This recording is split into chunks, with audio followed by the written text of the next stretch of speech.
mic drop.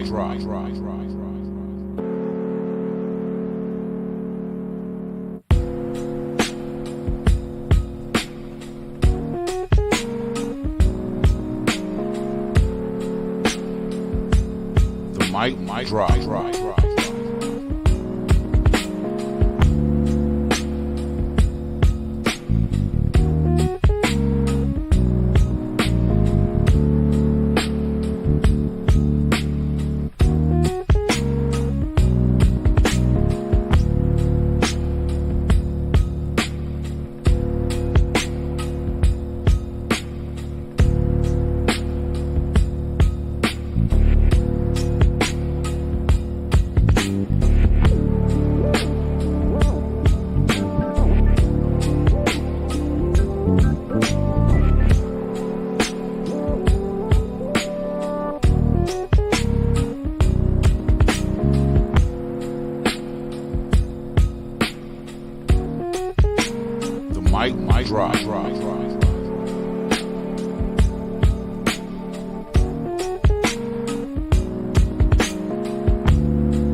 That man is a product of a poor environment. There's absolutely nothing wrong with him. I can prove it. Of course there's something wrong with him. He's a Negro.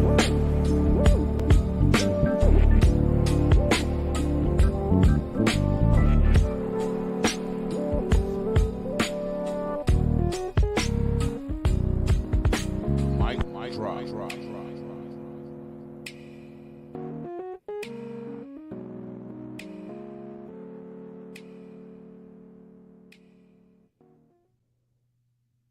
Ladies and gentlemen, welcome to another episode of the Big Mic Drop, another Fire Your History Teacher episode. Before we get started, I do want y'all to know that the views expressed on this show are not the views of the average nigga. They're not the views of the average, okay? This is for above average intellect right now. And we have to look at this a little bit differently than what we've been looking at. So the reason I decided to come on live early was because it's just been this thing going on for at least the past 10 days, maybe past 9 days. Okay, so I guess the Monday before this past Monday, Jason Black did an expose on Just Pearly Things. And Just Pearly Things, for those who don't know, a lot of my followers probably wouldn't know who Just Pearly Things is. Just Pearly Things is a young lady, a white lady, based out of the UK, who has a show talking about men's issues. And so, people are, they're up in their feelings a little bit about that. Man, what's up, man? Jack King in the building. And DJ ZPE in the building. So, so for those who don't know, I mean, you gentlemen may know who Just Pearly Things is, but some people out there listening may not know. But Just Pearly Things has had the Black Manosphere on fire this past week. Basically, between Jason Black and Just Pearly Things, between Jason Black and Just Pearly Things, the YouTube internet, the YouTube part of the internet, which is a very small part of the internet, we might add, right? But the YouTube part of the internet has been on fire with this topic. And basically, the young lady had a interview with Nick Fuentes. For those who don't know who Nick Fuentes is a self-proclaimed white supremacist or white nationalist. And he's basically a Mexican and Italian dude, which is laughable to me. You know, he has some pretty interesting views on blacks and immigration and things like that. Some views I agree with, some views I don't agree with. But at the end of the day, he's a 24-year-old kid. Like, who gives a fuck what he thinks? As far as socially is concerned, he doesn't have enough life experience. So, you know, who gives a damn what this man thinks? You also have this 27, 28-year-old white lady who, you know, left the United States and, you know, set up her base in England or the UK. I'm sorry, the UK. And, you know, she's, you know, these people, I mean, what, altogether they have 57, 58 years of experience. If that. 27 plus 24, no, that's 51 years of experience. So, you know, go figure. Go figure. So anyway, I just think that I was on a podcast or a panel last week, and basically the panel was asking, was she racist? Because those who aren't familiar, and I'm not going to play the whole thing, it's been played over and over and over and over and over again. You can go look it up on YouTube. I've just been monitoring reactions and how people are reacting, because apparently this woman had a huge amount of influence amongst black men. We've been arguing about it for the past week. So I know she has a huge amount of influence amongst the Black Manosphere.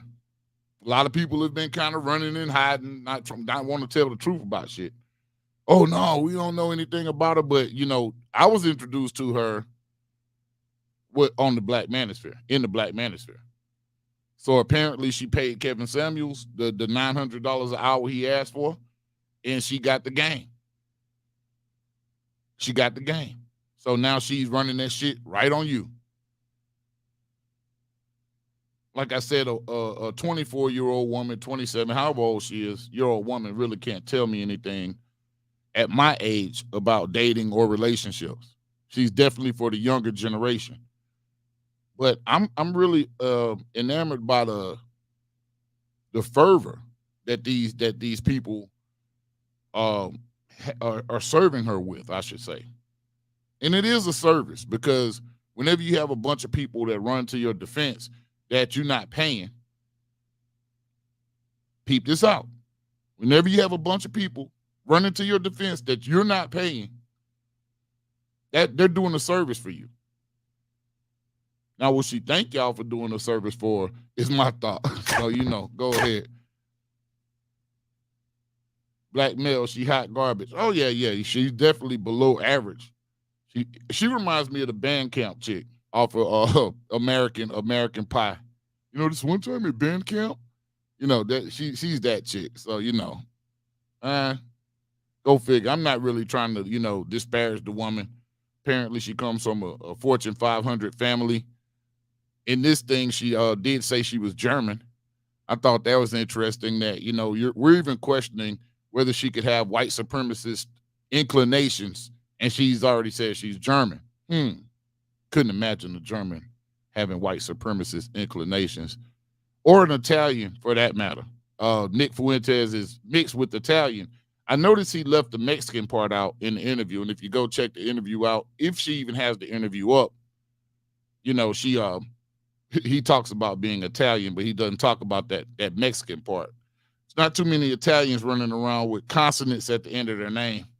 Get what I mean? You know what I'm saying? Forget about it. But anyway, the thing that I extracted from this whole thing, and look, I'm gonna be straight to the point tonight. Nathan Daly, I've met Nathan. I've had the pleasure of meeting Nathan. Nathan, if you're listening to this, or if you get the ad, please feel free to come on. I am going to use your live. I'm going to use some of your content, and I'm also going to use some of the business Jason Black's content. Now, right now, he on fire, so I don't think he's really concerned about that. I think that's kind of what he wants. Are you hearing the feedback on here? Let's go. All right, there we go.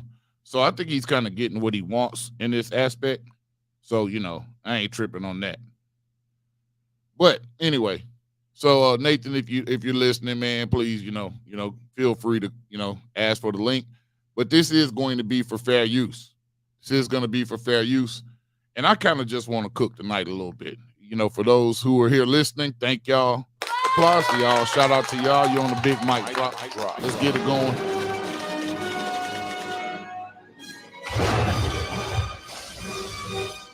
All right, let's go. So the thing that stuck out to me throughout this whole ordeal, and yes, I will call it an ordeal. I will call it an ordeal. Yeah, I hear that hum a lot, DJ ZP. I'm trying to figure out what's going on. I see what it is. I see exactly what it is. All right. It's these damn earphones, these headphones.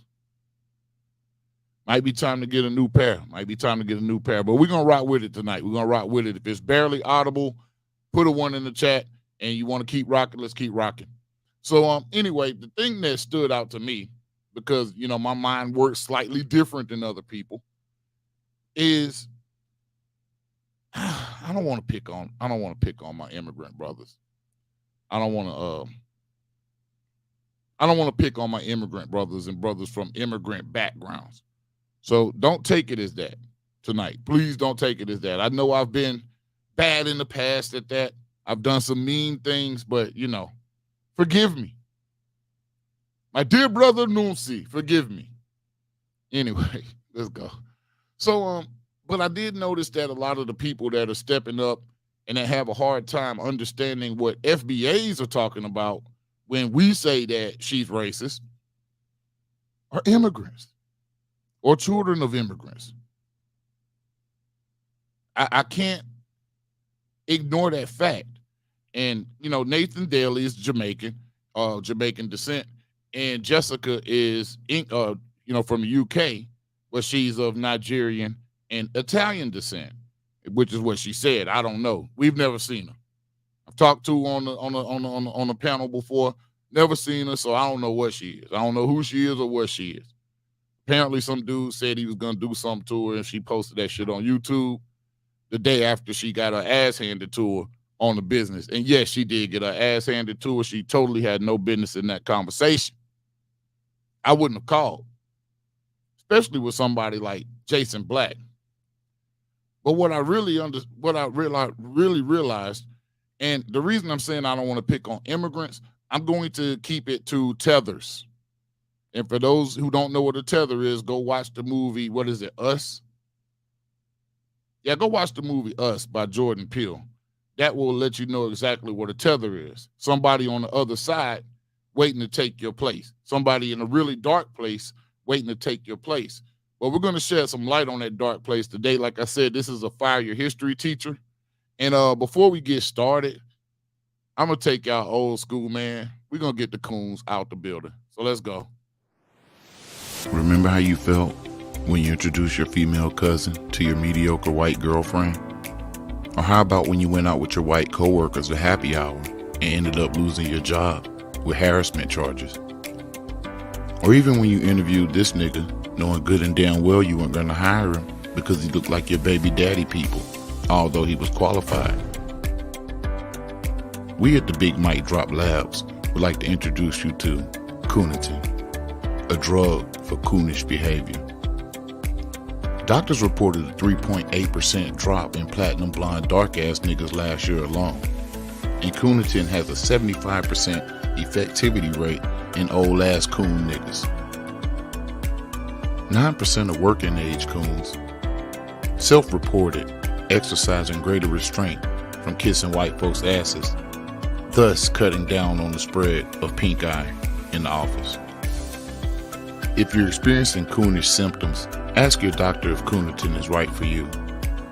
Warning, Coonitin does have laxative properties, so don't use it if you're completely full of shit. Coonitin, because coons gotta live too. They might as well be medicated. Also from the makers of Coonitin, divestrogen, a medication for divestors who who think no one notices the difference between the wig texture and the texture on the back of your neck. Approved by Dr. Mammy. Patients over 60 are encouraged to receive their Colonialism booster shots every 6 months.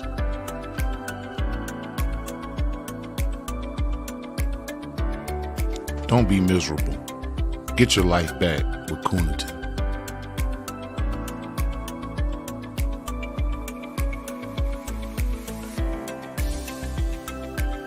Possible side effects include, but are not limited to, headaches, nausea, constipation, diarrhea, blackouts, confusion, muscle spasms, increased ball size, in the case of women, actually believing you have balls, hallucination, paranoia, increased police presence. In extreme cases, you could become a real nigga.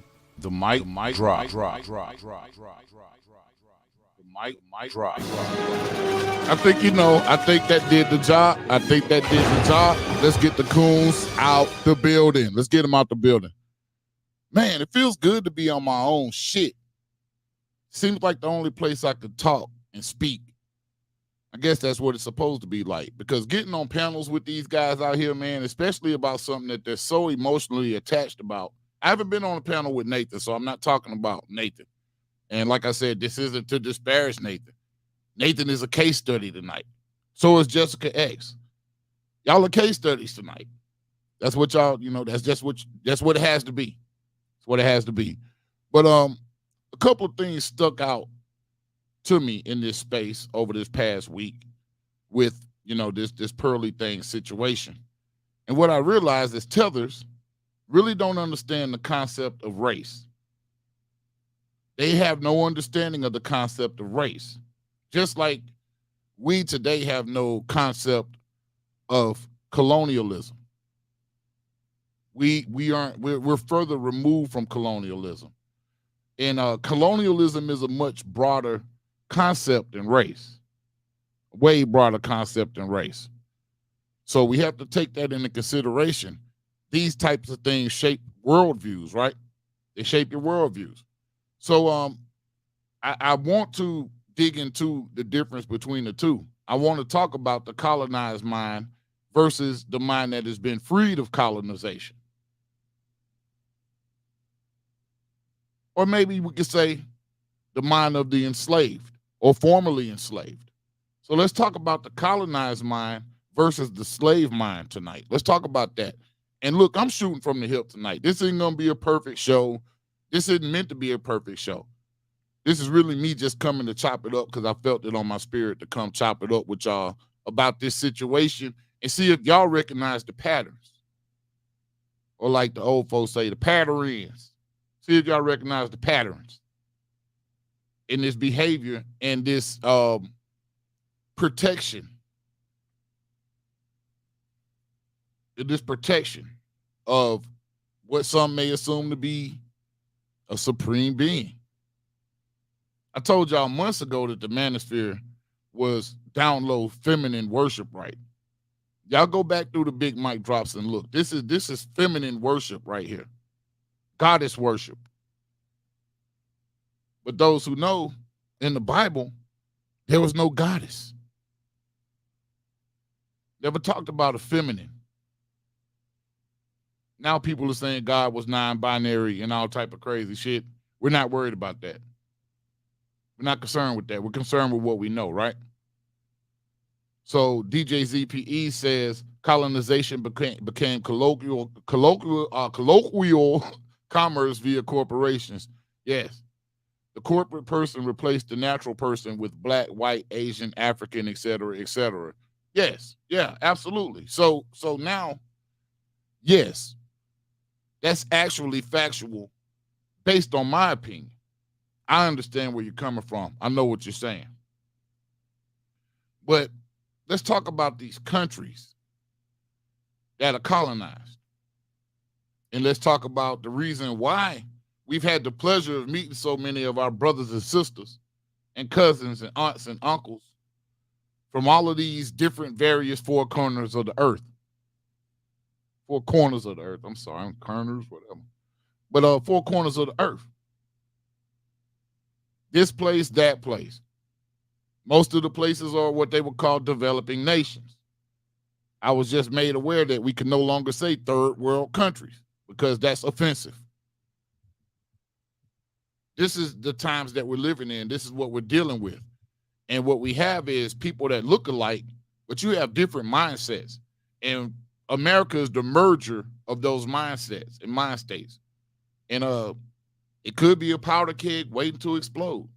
Man, what up, man, Drill?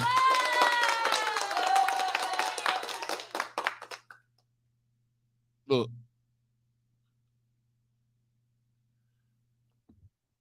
Mic check. Can y'all hear me? Can you hear me? Is that humming still going on? I still hear it too. I don't know what's going on with that. Anyway, let's keep pushing. But they humming in my ears. I couldn't do the humming in my ears all night. Can't do it. So anyway, let's discuss what is colonialism. We'll also discuss what is racism. But before we get started, I want to show this clip of Nathan Daly. This is for fair use, but I want to show this clip to kind of get the conversation moving along. This was him talking about culture vultures. And I'm going to tell you some game that a 27-year-old put me on today. My little guy Khalil, man, that worked for me. You know, he put me on this, and I thought this was real game. You can always learn something. It doesn't matter what somebody's age is. So let's without further ado, let's look at Nathan. Version where when you talk about it from hip hop, rap, from an urban perspective, it means when you have someone who appropriates, right, another culture in order to make money off of them. I don't know what it is about us as Black people that we think we own everything, right? We have this idea that we own a name, we own a word, we own a hairstyle, we own the way we dress, we own this. You guys, being Black is amazing, right? We are trendsetters, we're creators, we're visionaries, inventors, we're very skilled, very talented, right? But other people are too. One thing I respect about Nathan is when Nathan talks about this, he at least says we. He does include himself. Too many guys in this space are with that they shit. Oh, they. But they're talking about people that look like themselves. I don't get that. That's weird to me, but let's keep going. Right? That's not something that's exclusive to being Black, but we do put our little sauce on everything, right? Like you got to imagine we put an extra little sauce. We make it our own. So what I'm saying is this. It's a beautiful thing when people admire your creativity. It's a beautiful thing when people say, oh, I wish I had lips like that. I had braids like that, hair like that, slick top, right? Or I had a body like this, a shape like that. That's a beautiful thing. I love that the way they dance, the music they create, whatever. Okay, cool. Black folks, yeah. All right, that's what's up. But then it's like we get mad when someone wants to mimic it. You guys, that's a beautiful thing, right? I don't think there's anything wrong with that. So this idea, people saying, well, they make money, they finesse Black folks. No, Black people allow themselves to be finessed, right? Like, let's stop making up stuff. You know, there's this sense of, I say it all the time.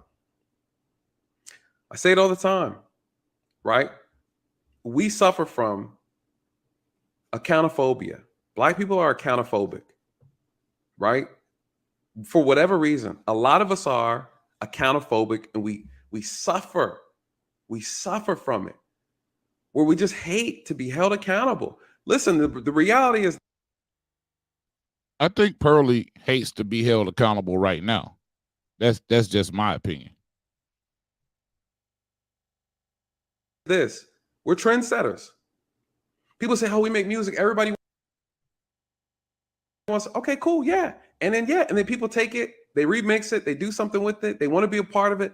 There's nothing wrong with that. The problem is we don't own it, right? The problem is we give it away. The problem is we're not unified. The problem is we're not on code, right? The problem is we don't support each other. So then when people come in, they're like, oh, this is a great idea you guys created. I'm going to find a way to make money off of it. And then they do. And then we get mad. And then we sit. Hey, we're going to get right back to that. Hold on. DJ ZPE. Hold on. Hold on. Hold on. There we go. Yeah, DJ ZPE, the humming is barely there. It's gone now, but I'm having more audio issues. I don't know what the hell's going on. I can barely hear myself in my headphones. So that's the issue right now. There we go. There we go. I hear myself better now. But yeah, the humming is gone. So that's cool. All right. Sorry about that. Let's continue. Yes, mimicry is the highest form of flattery. Yes. Yes. But let's continue listening. I don't agree with the accountophobic thing because I don't think anybody wants to be held accountable. But when it comes to accountability, I think that black people in this country take plenty of accountability. Nathan, you were a cop. You should know this. We might not like it. We don't want to face it, but I don't know anybody that's just, I want to take accountability. And that's a big talking point in the manosphere today that I don't like. Holding somebody accountable. In order to hold somebody accountable, the whole operative, the action part of that whole dynamic there is somebody has to be willing to take accountability. Like, there's no holding somebody accountable. You can confront somebody about something you don't agree with, but that person has to take responsibility for it to even be fruitful or actionable, right? So it's a lot of this talk about holding people accountable when you can't take anything from somebody to hold them accountable. It's not like your kids. You can't take the PlayStation. You're not in a position where where you can inflict violence on somebody to hold them accountable. So I think that whole term in itself is taking us down a rabbit hole that we don't need to be going down, a rabbit hole of conversation that we don't need to be going down, because the actionable part is taking accountability, not holding somebody accountable. That's just my opinion on that. But let's keep going. There, and then we support that they took something that you created and they repurpose it, they package it, and they sell it. And then you turn around and buy it from them. Whose fault is that? Whose fault is that? It's someone else's fault for taking a great idea that you created and then selling it like everybody else would do. You guys, it's called capitalism. You don't own an idea. You own what you own. And you have to put paper on it. Listen, just the other day I was looking, Jordan is trying to sell the Hornets, right? Probably one of the only black basketball team owners. He's ready to sell the team for it's like $7 billion. You guys, there's power in ownership. If you don't see value in owning and supporting and building and practicing group economics, that's not anybody else's business. And when they show up, come in your neighborhood, set up shop, and start making money off of you, you can't turn around and complain. So this whole culture vulture concept that we like to throw around, they're culture vultures. They see something that we created I want to stop there, because if you look at the bottom of this, and that's why I kept this screen like I did with my phone on screen record, I actually commented there. Vultures only eat what's dead. They only eat dead stuff. Vultures do not eat alive things that are living. Vultures may circle around you if you're wounded and the life is draining out of you. But vultures do not consume anything but dead meat. I wouldn't say that culture vulture is even a real term. That's a misnomer. It just rhymes and it sounds good. But let's look at the purpose of a vulture and look at what people like just Pearly Things have done to the culture. And I'm not passing blame at her or whatnot, because like you said, I did agree with that. We allowed them to take that. But we have no way of holding anybody accountable.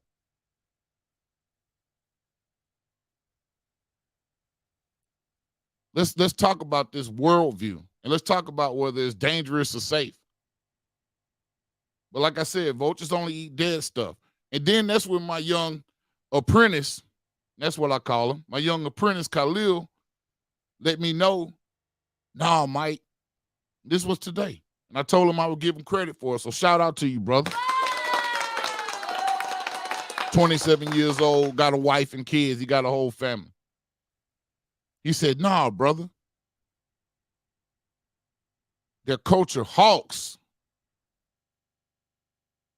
Now let's talk about the function of a hawk, because he was spot on. A hawk is a predatory bird. A hawk is a carnivore. A hawk will swoop down. No, let's take it back.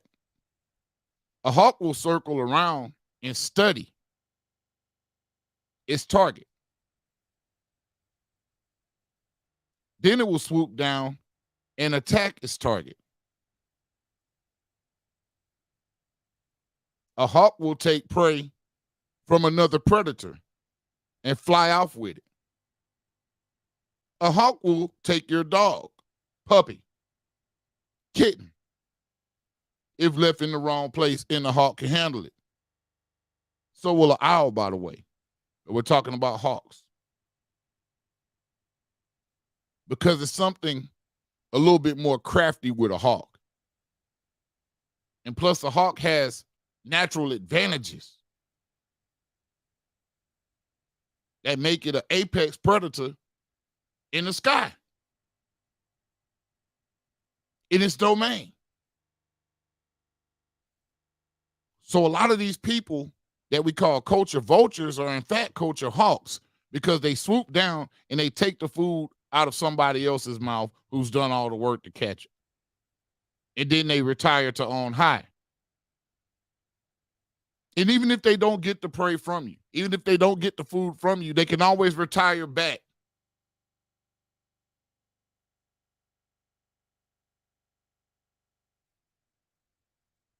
So these people are culture hawks, not culture vultures. I know it rhymes. I know the temptation to use it is there because it rhymes. But no. Shout out to Khalil on that one, man. For real. Let's keep going. Established or we started that was good, and they participate in it because it's valuable and it makes money. We're mad because we didn't take ownership of it, build it for ourselves, and then charge them. No, why? You're mad. You got finesse. You guys, this is a hustle. Life's a hustle. Wake up. Wake up. You know, when I hear them talk about DJ Vlad, oh, he's a culture vulture. Then I see everybody he interviews are black. Then all the people who watch his channel is black. You guys, that's not a culture vulture. That's someone who... Does that make sense to anybody? It would make sense if, like I said, our epigenetics, if we weren't already hardwired to a much more advanced stage than what somebody from an island is hardwired, or somebody from UK, or somebody. The closest people on this planet are the black folks in the UK to us. We're hardwired in this advanced society that y'all look at as an opportunity, right?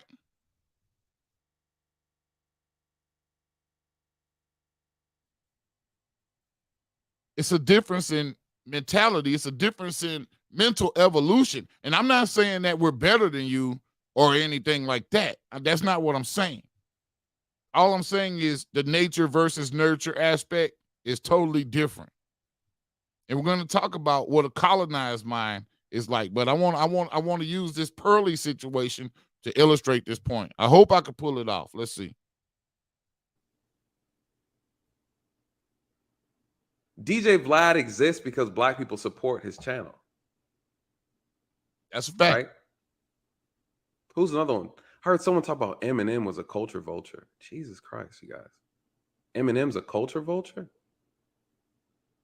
You just undermine his talent? He's talented. He's talented. He'll go down in history as one of the greatest rappers. Wrong. You think you own being a rapper? That being a rapper is black? Oh, you can only... Now, keep in mind, being a rapper 4 months ago was Jamaican, right? When they were going at the FBA. So I don't know. You answer your own question. I don't know if you even talked about that, Nate. It's a black thing. No one else can do it. What? See, and that's, again, I always say it. Some of us sound worse than the racist people we complain about. Notice racism exists when it comes to us. Just notice that theme that runs through this. Coney, shout out to you again with the back-to-back. He says, a lot of them thought they will take over Kevin Samuel's subs. Yes, that's very true. But she blew up because she has great content. Now, to me, that's vulture behavior. But it's true. A lot of them did think they would take over Kevin Samuel's subs and ate off his carcass, off the hard work that he did while he was alive. The reason nobody's taking Kevin Samuel's subs is because nobody has done what Kevin Samuels has done. They have not done Kevin Samuel's legwork. You have to read. That's one thing about Kevin Samuels. I could tell when I listen to Kevin Samuels that Kevin Samuels reads. He researched this. He had a rebuttal for your rebuttal. It was jam-packed with facts, not just words. His responses were facts, numbers, statistics. Now, I don't believe all statistics. Throwing statistics at me doesn't really shake me, because what we're going to do is we're going to dissect the statistic.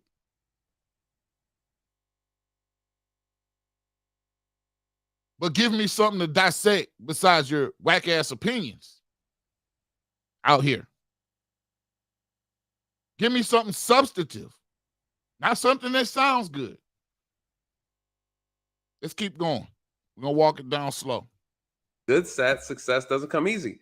Listen, she blew up because she provides content that people want to see, and the quality's good.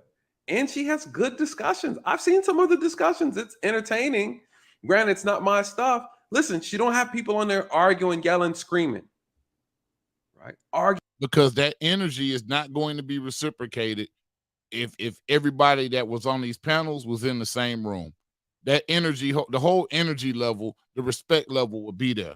That's not present in the manosphere. This show is not about the manosphere, by the way. So I'm not going to, get into it. But that's why you don't have people screaming. It doesn't make you better. You're just in a better environment to where everybody understands that I can just get up and kick your ass if you get out of line. So everybody stays in line. That's what you call holding somebody accountable. See, the threat of violence holds people accountable. The presence of the threat of violence holds people accountable. So that's why we could talk when we meet, but then for some reason we can't talk on panels with an audience. You and yelling and screaming. People are having some dialogue. They're being respectful. They're talking. They're enjoying the blah, blah, blah, blah, blah. Yes. And guess what? And unfortunately, the passing of Kevin Samuels has created a power vacuum, right? A power vacuum. And I was very disappointed how some people were carrying and conducting themselves. At the end of the day, I have to remind myself that people are making a lot of money off of YouTube. A lot of people are doing this. They want money. They want money. If they have to drag you, do whatever, use you, abuse you, they want money. It's almost like, listen, I've seen a few things. I ain't even seen a lot. I've seen enough to know that there are people who are not genuine in this space. They will change and follow the trend in order to make money. Capitalism is not about being genuine. Rule number 1. Capitalism is not about being genuine. It's business. And on top of that, you have YouTube that's very selective as who they decide to push content out. If you're too controversial, or if you're saying things. Okay. So he did admit that YouTube has some control over whose content gets put out. He did mention that, right? Am I crazy? Am I wrong? Let me know. Okay. So why, when she gets to 1 million subscribers, it's because she's good. But then you do admit that YouTube can pick and choose who they want to push. This isn't what the show's about. These are just questions I have, right? I would ask that question. And if I got a satisfactory answer, I would take that answer. Or I might have follow-up questions. Who knows? But let's go. That's too We do know that YouTube does pick winners and losers. empowering up, like, right? So there's a method to this YouTube thing. I haven't really figured it out yet. Be honest, I just haven't. But Coney, I mean, you're right. And guess what? She won, obviously. She won. She won so far. So now it looks like, I don't know. I've heard some people titling things, saying she's the queen of the manosphere. I didn't understand where that came from. So I don't know too much about that. I put it on here, but I've seen that in some headlines. People saying she's the queen of the manosphere and things like that. The culture vulture thing was probably the biggest thing for me, to be honest, that I thought was a little bit off base. And again, you're blaming a white person for their success. And then you're saying that you own this particular genre. You own this hairstyle. It's like, who cares? Like, See, people who come from places where they don't set world trends except for smoking weed and not combing your hair, they don't care about stuff like that. They don't care about the misappropriation or the misrepresentation of their cultures. Because I've been to Jamaica, and I know Jamaica's not just about having dreadlocks and smoking weed. I'm saying that to make a point. I've met the people there, been with the people there, felt at home there, felt just like the Deep South, just a little deeper than normal. But when people who come from places that have not protected their image, they come here in a place where the people are extremely prideful about our image. If we're not prideful about anything else, we're prideful about our images. And y'all talk about it all day. Y'all talk about the little boys in the projects who still got Jordans and polos. Y'all disparage these people. So you know we care about our image and how we look. So to be like, yeah, let's just don't care about it. I mean, God, man. Only certain people can express that opinion. And none of us are going to respect that opinion. Now, you may have some people that's cosplaying like they us. But I don't think that it doesn't make you flawed. I'm not saying it in a negative way that makes you seem flawed in your thinking. But you do have to recognize that you think differently than we do. And there's nothing wrong with that.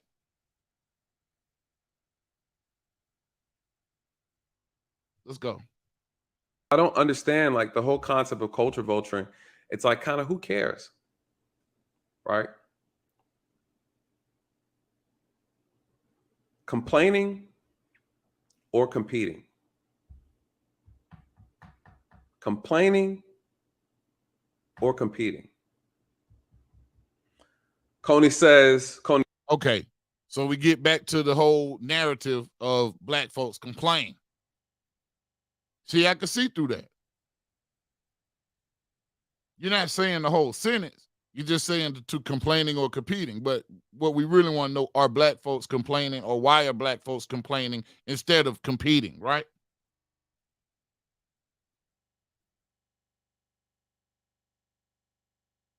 But when it comes time for the Olympics, are you going for America or where you from? And we all know that the Olympics is just proxy wars between countries, played out through sports. Everybody knows that. But you did get what Nathan said about culture vultures and how we should feel about culture vultures. Oh, we don't own it, so we shouldn't really care about it. It shouldn't be, it's no big deal. That's what I gathered from it. Almost as if we're stupid for caring about the culture that we create. But then when it got to this point, this is when I started having questions. And Nathan, I hope you're out there. If you're out there, I will give you the link. But this is where I started having questions, okay? Let's go. Sounds like an orchestra from, right? Everybody's all over the place. And you can't get nothing done when you're all over the place.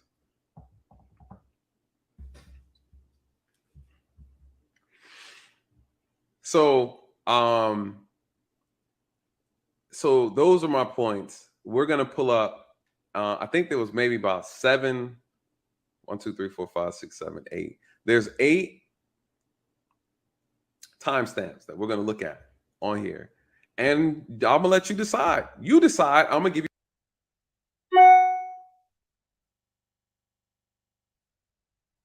Uh-oh. It's like, kind of, who cares? Wrong one. Give me a minute. Let me remove that one. Let me put this other one in. Hold on 1 second, y'all.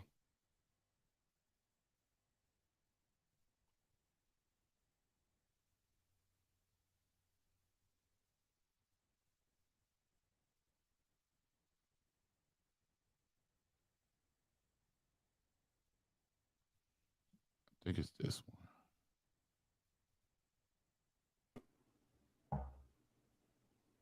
Right? Everybody's all over the place. And you can't get nothing done when you're all over the place.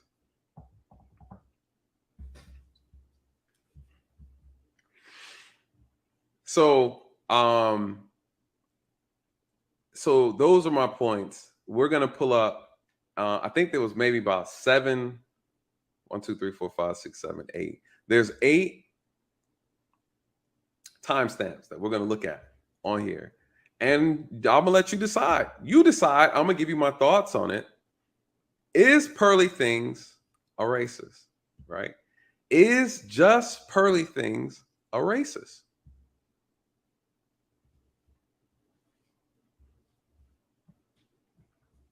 You guys, I'm gonna be honest with you.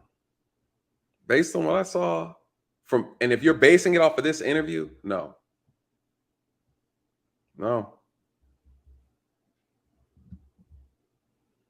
I mean, what are you? Yo, I got to break in here for a minute, man. Let me jump on this real quick before we go. I'm just seeing across my news flash that President Trump has been indicted in New York. What's going on with that? Let me look here.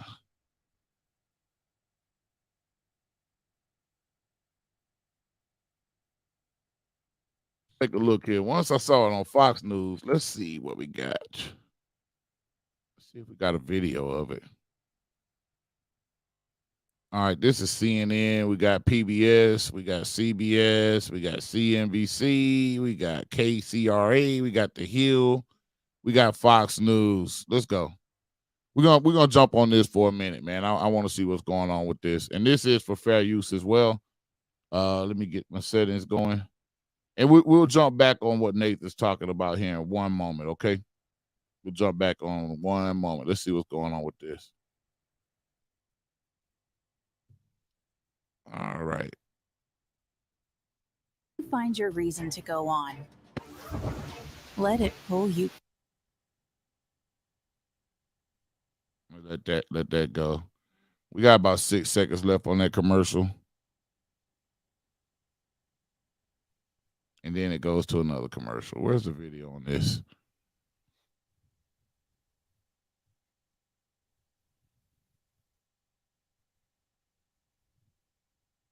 There we go.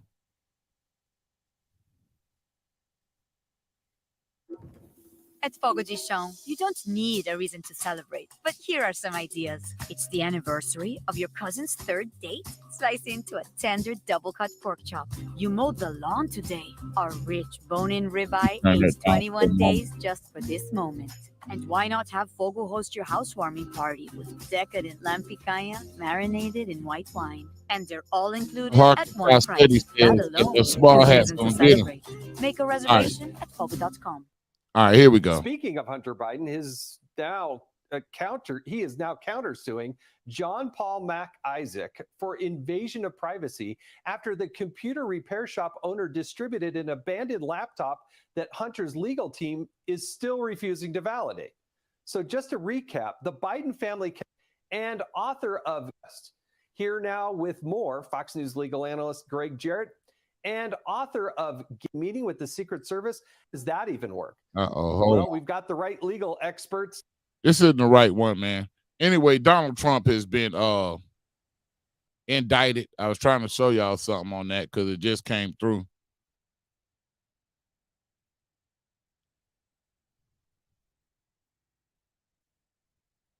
Everything is all about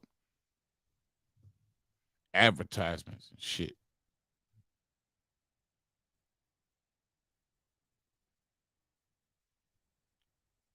All right, never mind. Let's just get back to it, man. Y'all look that story up, man. It's too much to get to.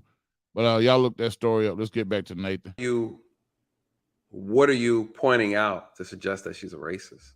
You guys, it's far-fetched. Some of y'all are, when I say reaching, some of the stuff I heard on here, and I'm hearing what people's, Ms. Lobo said, what's your definition of a racist? That's actually a good question. Shout out to you. Shout out to you. Notice he doesn't answer the question. My theory is that people with this into their ingrained into their epigenetics have no concept of race. And if you watch Jessica X get annihilated in front of hundreds of thousands of people, you really realize that they have no concept of race. Shout out to you. I don't know. You guys tell me. I'll tell them, come on. What is a racist? What is a racist?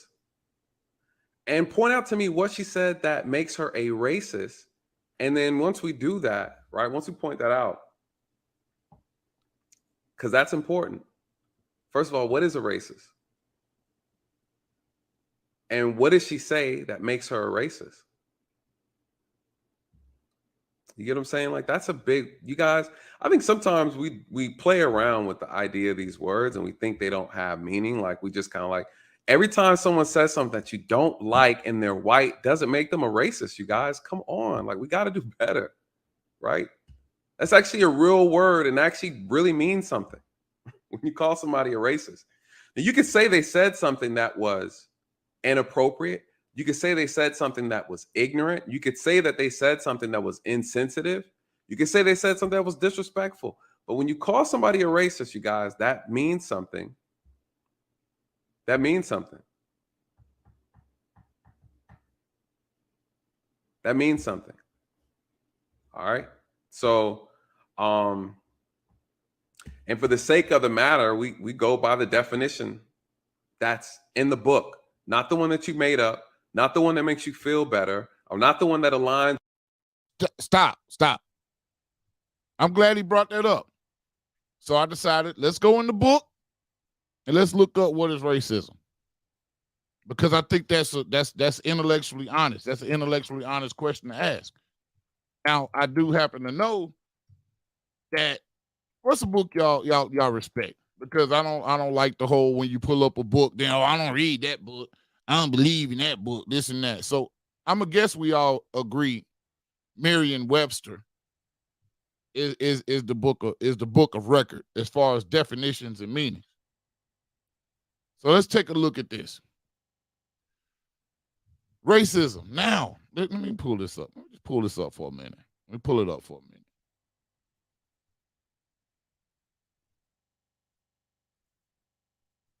And look, most of my research is not done on the internet. The internet is a good starting place, But most of my research is done out of books, articles, things like that. Now I can pull them up on the internet, but I'm not Googling too much shit and trying to come up with, information about stuff, right? I want to dig a little bit deeper. And I'm gonna let y'all in on my way of doing it, right? So if we look, racism has not just one definition, right? Racism has two definitions. Now, this is what gives the disingenuous tether an out, because they'll only focus on one of the definitions when they're arguing. So let's look. And this is usually the first one, right? They'll look it up real quick. They'll see the first one and really think that you have a choice between first and second and that the other one don't really mean nothing. We'll just deal with this. A belief that race is a fundamental determinant of human traits and capacities, and that racial differences produce an inherent superiority of a particular race. Now, a German person having that type of mindset or that ingrained in their epigenetics and their DNA is not far-fetched. Where did most of the ideas of this become? And I'll say Germany was America's deflection. That was America's way of dealing with racism, by going outside to try to face, come back inside, and instead of, taking accountability, they really pointed the finger at Germany. And Germany was guilty of atrocities. Some of the worst atrocities probably in human history. So why would it be so far-fetched to believe that a young woman of German descent, this woman has grandparents, great-grandparents, and, come on. Use your common sense. An Italian. Nick Fuentes. We'll just go with the Italian part. That's where fascism started. What, 1921 with Benito Mussolini? Don't hold me to the date. Somewhere or around there. Within 2 or 3 years, all right? So why would it be far-fetched to believe that somebody like Pearly Things, who's German, doesn't believe that race is a fundamental determinant of human traits and capacities, and that racial differences produce an inherent superiority of a particular race? Okay, so in this particular interview, and I guess we'll get to a part of that just to kind of show you what was going on, those who don't know, but Nathan plays the interview, in which case they talk about colored people's time and black people being on time or not being on time, right? Punctuality is a superior trait. Notice you have it everywhere you go. You have everything but white people's time, because their time is the right time, right? That's a statement of inherent superiority.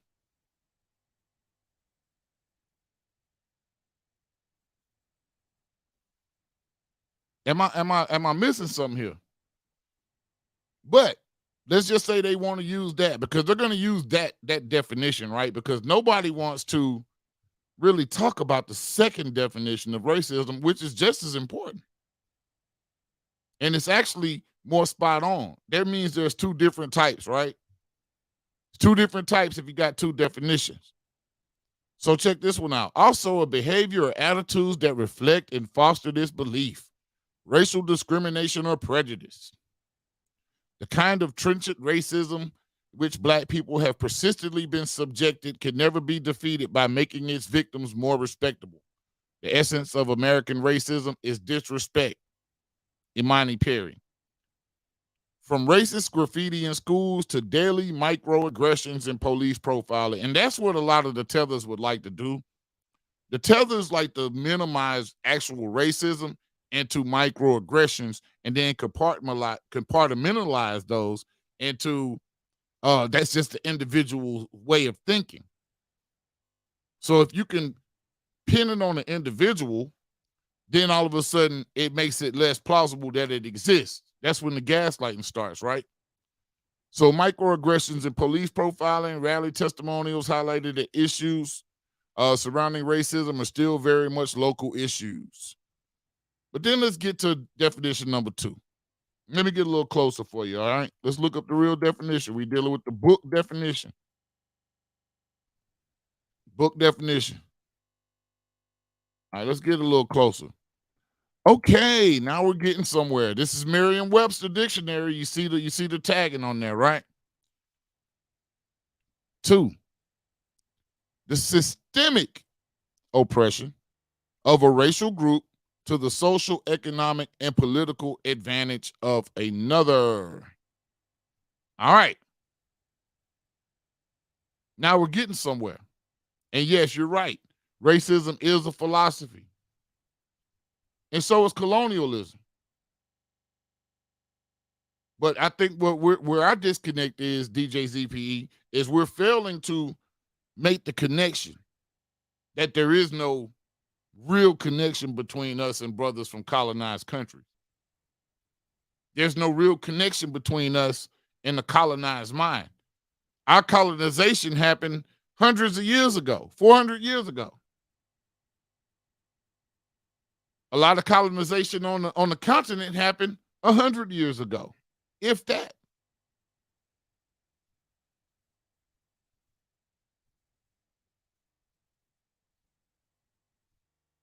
So Rod Garvey just dropped a bombshell. Pearl's offering up slave contracts. She offered Garvey a 4-day week, 7 hours a day, no basic. Pearl offered a 30%, 70 split. She gets the lion's share. Wow. That is a slave contract, 30-70. I have to look into that, man. I don't know nothing about that. And like I said, I'm not here. I don't even know Pearly's shit. I mean, I just thought it was ridiculous from the jump. But like I said, Pearly is a proxy for a bigger situation.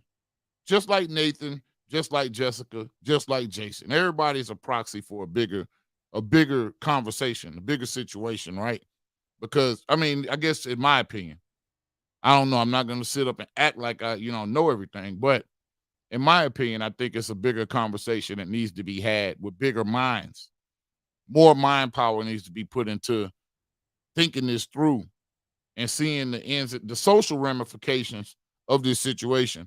I do know that Jason Black made Pearly Things not make shows for the rest of the week. I do know that.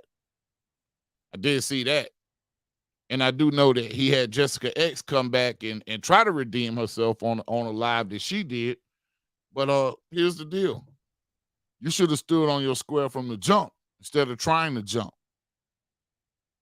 Jessica's the type of chick, I'm going to tell you what I figured out.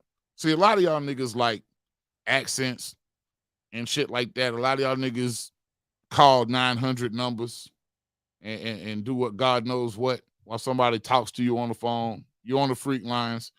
These businesses thrive because of people like some of you out there.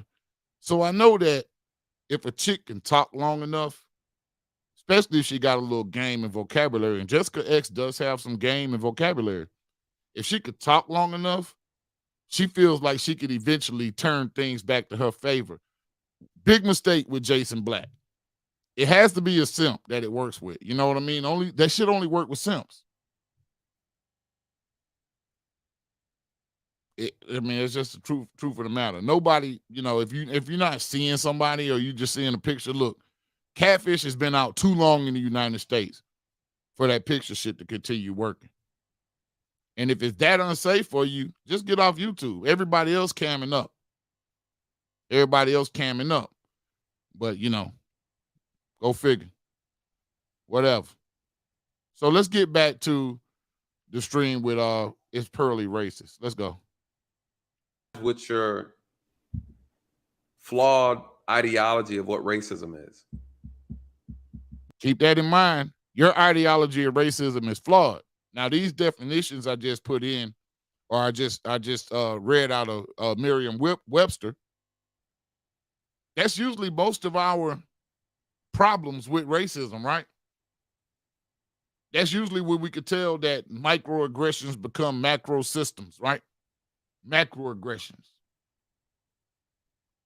I think that we've been hardwired and we've been here long enough to not have somebody whose parents came from Zimbabwe try to tell us about what the fuck we got going on and what we dealing with and how we need to see it. That's just my opinion. Worry about Zimbabwe. And no, Nathan's not from Zimbabwe. I'm not talking about Nathan.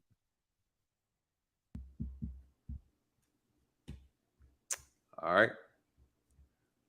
All right, let's dive into this. I wonder if I should do it down.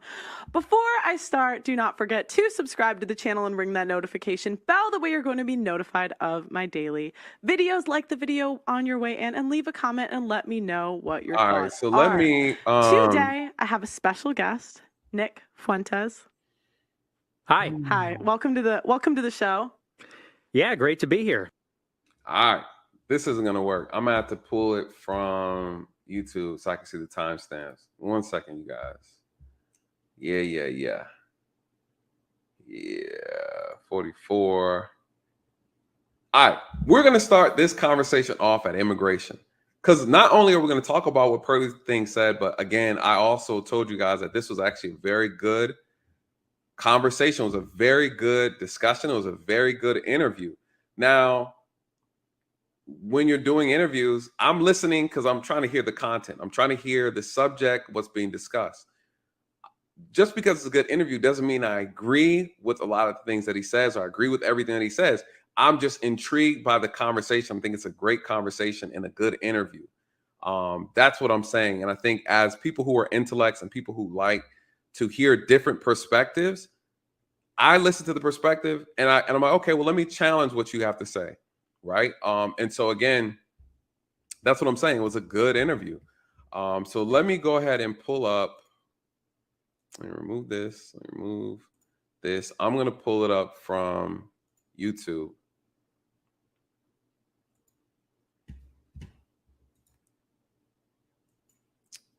All right. So we're going to start it here. We're going to start it off with and fair use, I guess I got to say that. So I'm going to start it off with this timestamp. We're talking about immigration. And this is important because, again, I'm going to play this so that we get the proper context of the conversation. Would you give up the right to vote? And they often. In other words, every foreign student that comes to America, he said he wanted to bring them in as an immigrant. Okay. And he said we could bring in 50 million immigrants in 10 years. And you're not pro-immigration. No. And that's not a conservative position, especially not 50 million people in 10 years. Right. Because America's got 300 million. So, you know, what is that? 1/6 of the population in 10 years. And so why is that? Why does he support that? No, why are you against pro? Because in my head, see, I hire people from Africa, right? Right. Shout out Blessing. Yeah. And I just see like the work ethic of people that are like not from America, and they often work harder than the people that are from America. So in my head, it's like, wouldn't it help us economically if we had more, like if they had a certain like mindset in order to come? All right. That was the first, right? This is how it all started. She made a statement. And this is her opinion. This is not a factual statement what she made. What she said, well, she's saying that immigrants work harder than Americans. She said Americans. You guys, this is her opinion.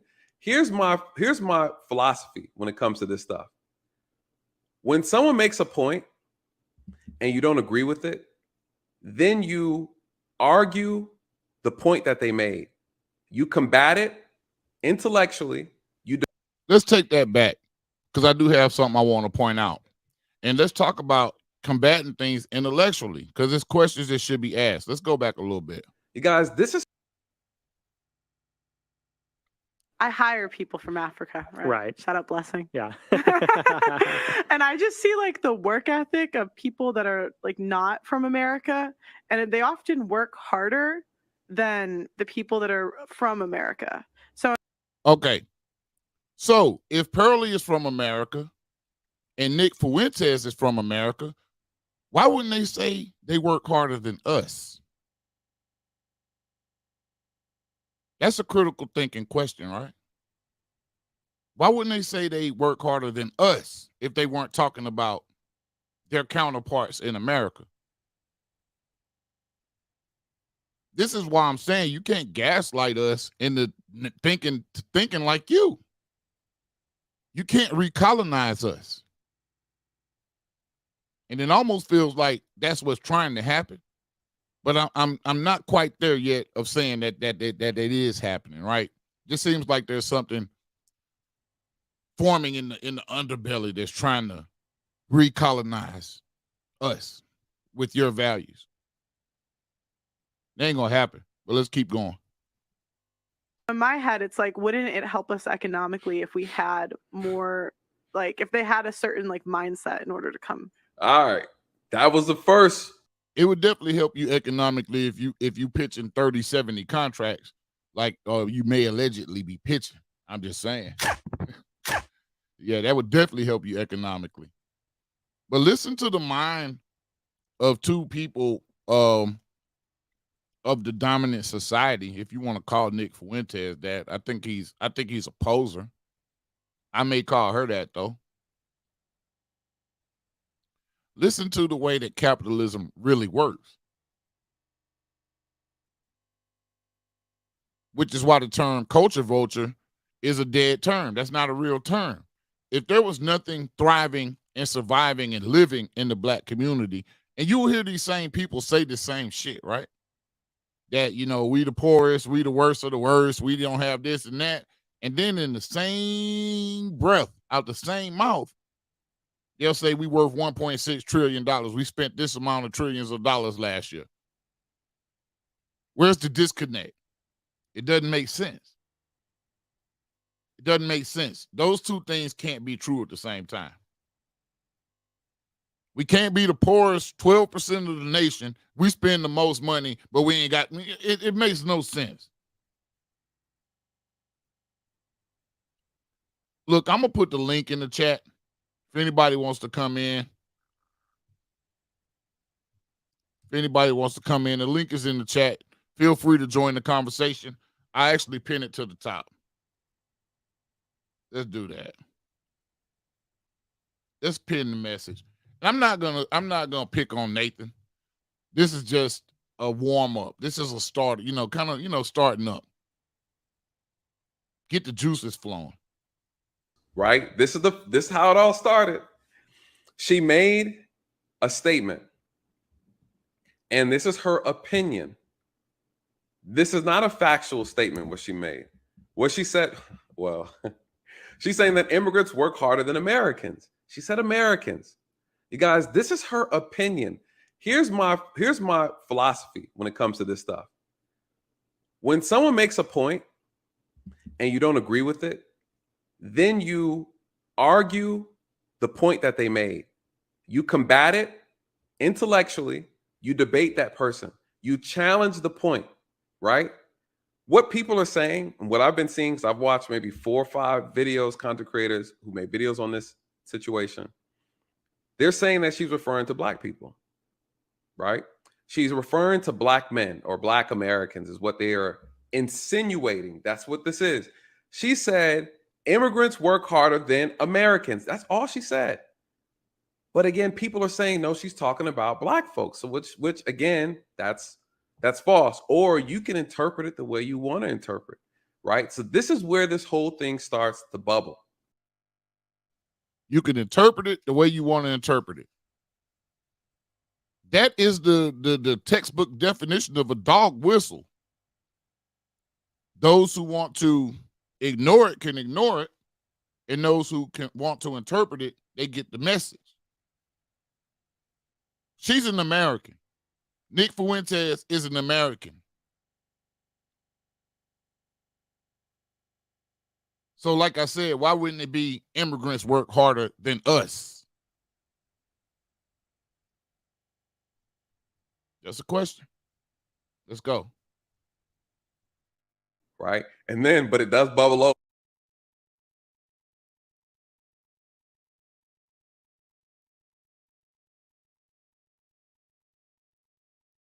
Neither here nor there. All right. Own agenda as to why we're going to get there. So this is, she said Immigrants work harder than Americans. That's all she said. But again, people are saying no, she's talking about black folks. So which again, that's false. Or you can interpret it the way you want to interpret, right? So this is where this whole thing. Man, DJ ZPE in the building. What's happening with you, man? What's good, Big Mike? Oh man, cooling, man, cooling, good. Good to have you on here, man. What are your thoughts? I mean, there's I don't even know where to start. I don't do all this manosphere stuff. I don't get it at all. I mean, I remember the MGTOW movement back in the day, and at that point, I was like, Yeah, it sounded strange to me. Like I said, a lot of this stuff is new to me. I don't know a lot about it. So, being kind of immersed in it for the last year and a half, almost 2 years, I'm not really liking what I'm seeing out of it. I didn't like it back when it was MGTOW. I didn't like the very concept of it, like men going their own way. What does that even mean? What do you like, women in the suffrage era? I don't get it. It probably usually means going both ways. I'm just saying. But it certainly does seem that way. Yeah, it has going both ways of connotations to it, in my opinion. Implications. Yeah. Inferences. Yeah, there's a lot of weird stuff I just don't get at all. Yeah. Are you familiar with Pearly Things? No. Okay. Have you been listening to any of the? No. Okay. All right. No. I'm usually strictly on Aboriginal channels, sharing history or something from my travels in the real world. Like I'm not digital. Okay, gotcha. Well, I'm kind of straddling the fence on a lot of those situations. I think they all intersect at some juncture. You know what I mean? Mm-hmm. Well, I mean, yeah, juncture, because I feel like, as far as the Aboriginal mindset and somebody who's already gone through and actually conquered colonization, and a lot of us made it through enslavement, and we're on the other side of that. Whereas I think my brothers and sisters from the diaspora are actually just going into that. They are, because diaspora means to be scattered to the winds. Diaspora, as in spores from a plant being scattered to the wind. Like, yeah. I digress, though. Well, let's finish listening and see what's going on. Hang out with me for a minute, man. We got DJ ZP in the building. It pulled you out, man, into this digital realm. Thanks for coming through. Hold on. Let's spin. Right on. Thing starts to bubble, right? And then, but it does bubble over.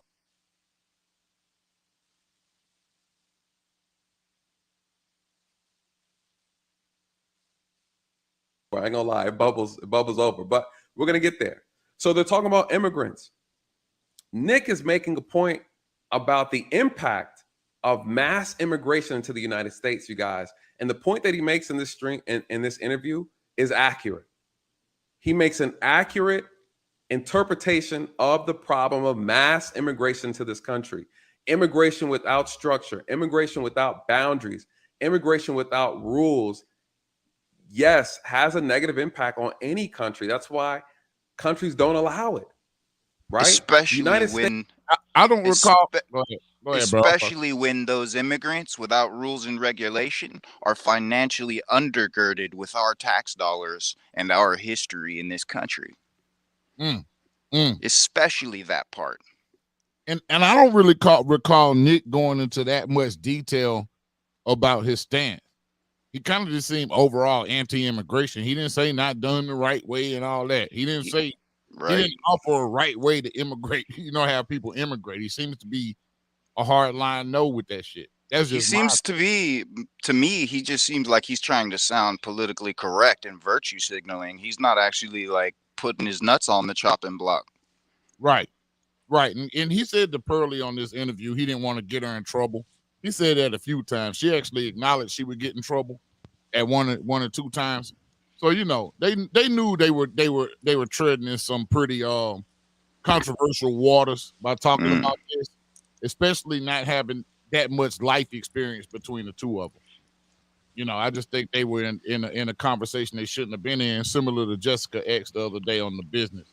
That's Now, my whole issue with this whole men movement in the first place. Like, while you're online, where are you getting your practice in the real world with real women? Right. You're just bumping gums all day. You ain't actually talked to a single woman. Where are your socialization skills? Right. It just seems to me like y'all are trying to psychologically build yourself up to be like this dominant patriarchal society that has no nuts. Right. And what is that shit? What are you, a bunch of castrados for the church? I don't get it.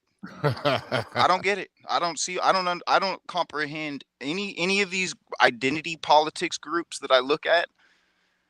Make no sense to me. You have no heritage you're speaking about. You're not, it's like, what are you doing? Even the concept of race. It's like, if I show you a brown duck, a green duck, and a black duck and a gray duck, and they're all in the same family of duck, they're all fucking the same mallard, are they all different races? No. So what is with the ugly duckling parable we got in school? You know, the black duck in the back of the three white duck, still the same family, but hey man, all we back got in the bus and shit. We got Mandrell in the building. I didn't mean to cut you off, DJ ZP. Oh, it's good. We got Mandrell in the building. Man, Dreezy, man, what's up? But you're making a great point, DJ ZP. Just keep going.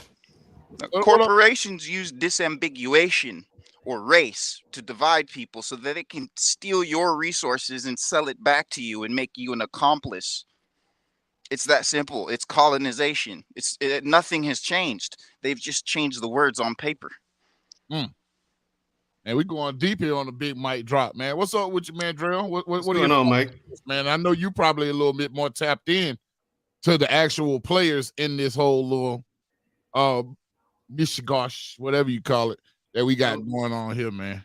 A little bit more, not by much, because as you know, I kind of pulled back from this whole nonsense, man.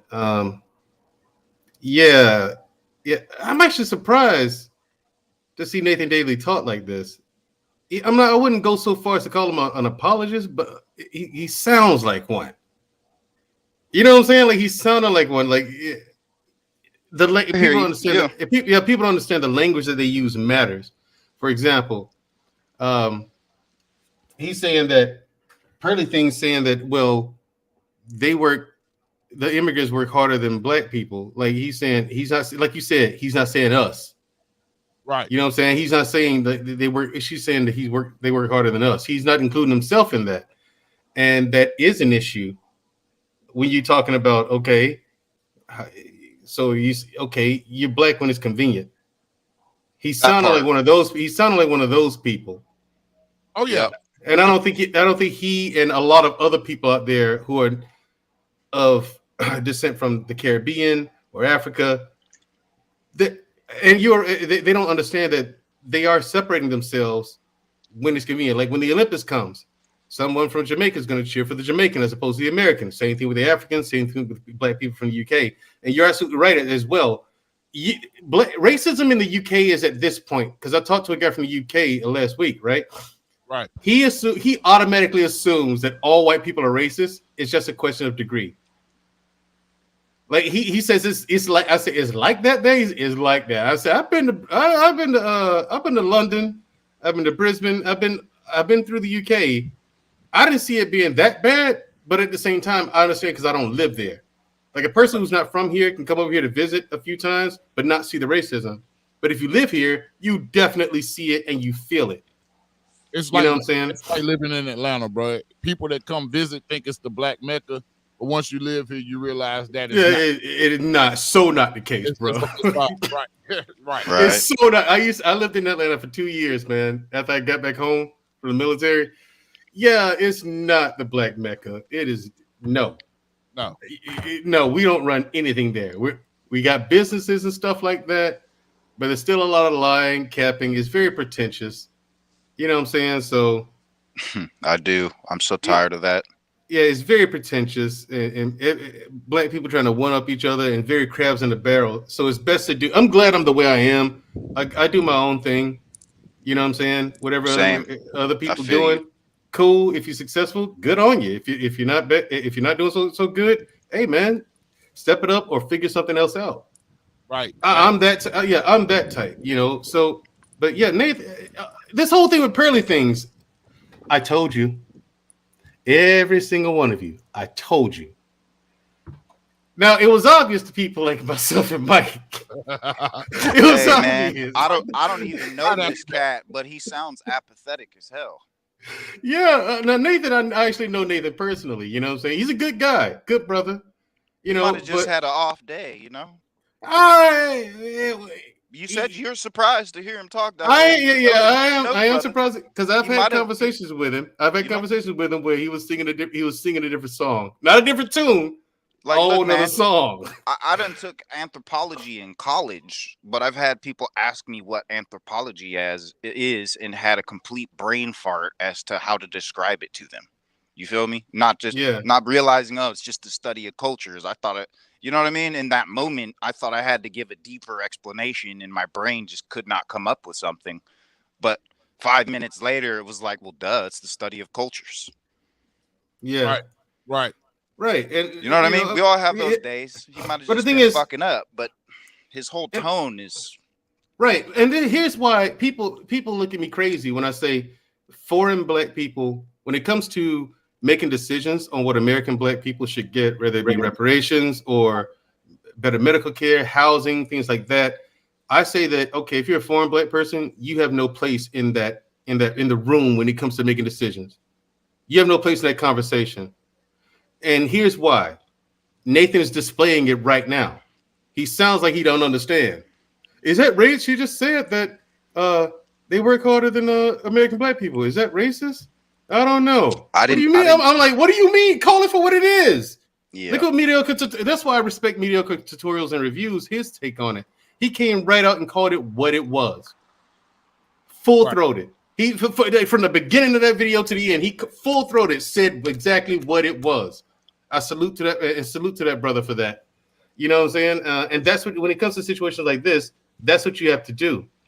You can't baby step it, and you can't use half measures. Facts. Right. You know, it is what it is. Well, that's why I'm glad I got you two gentlemen in here, because I feel like we can really chop this down, man, and unpack this.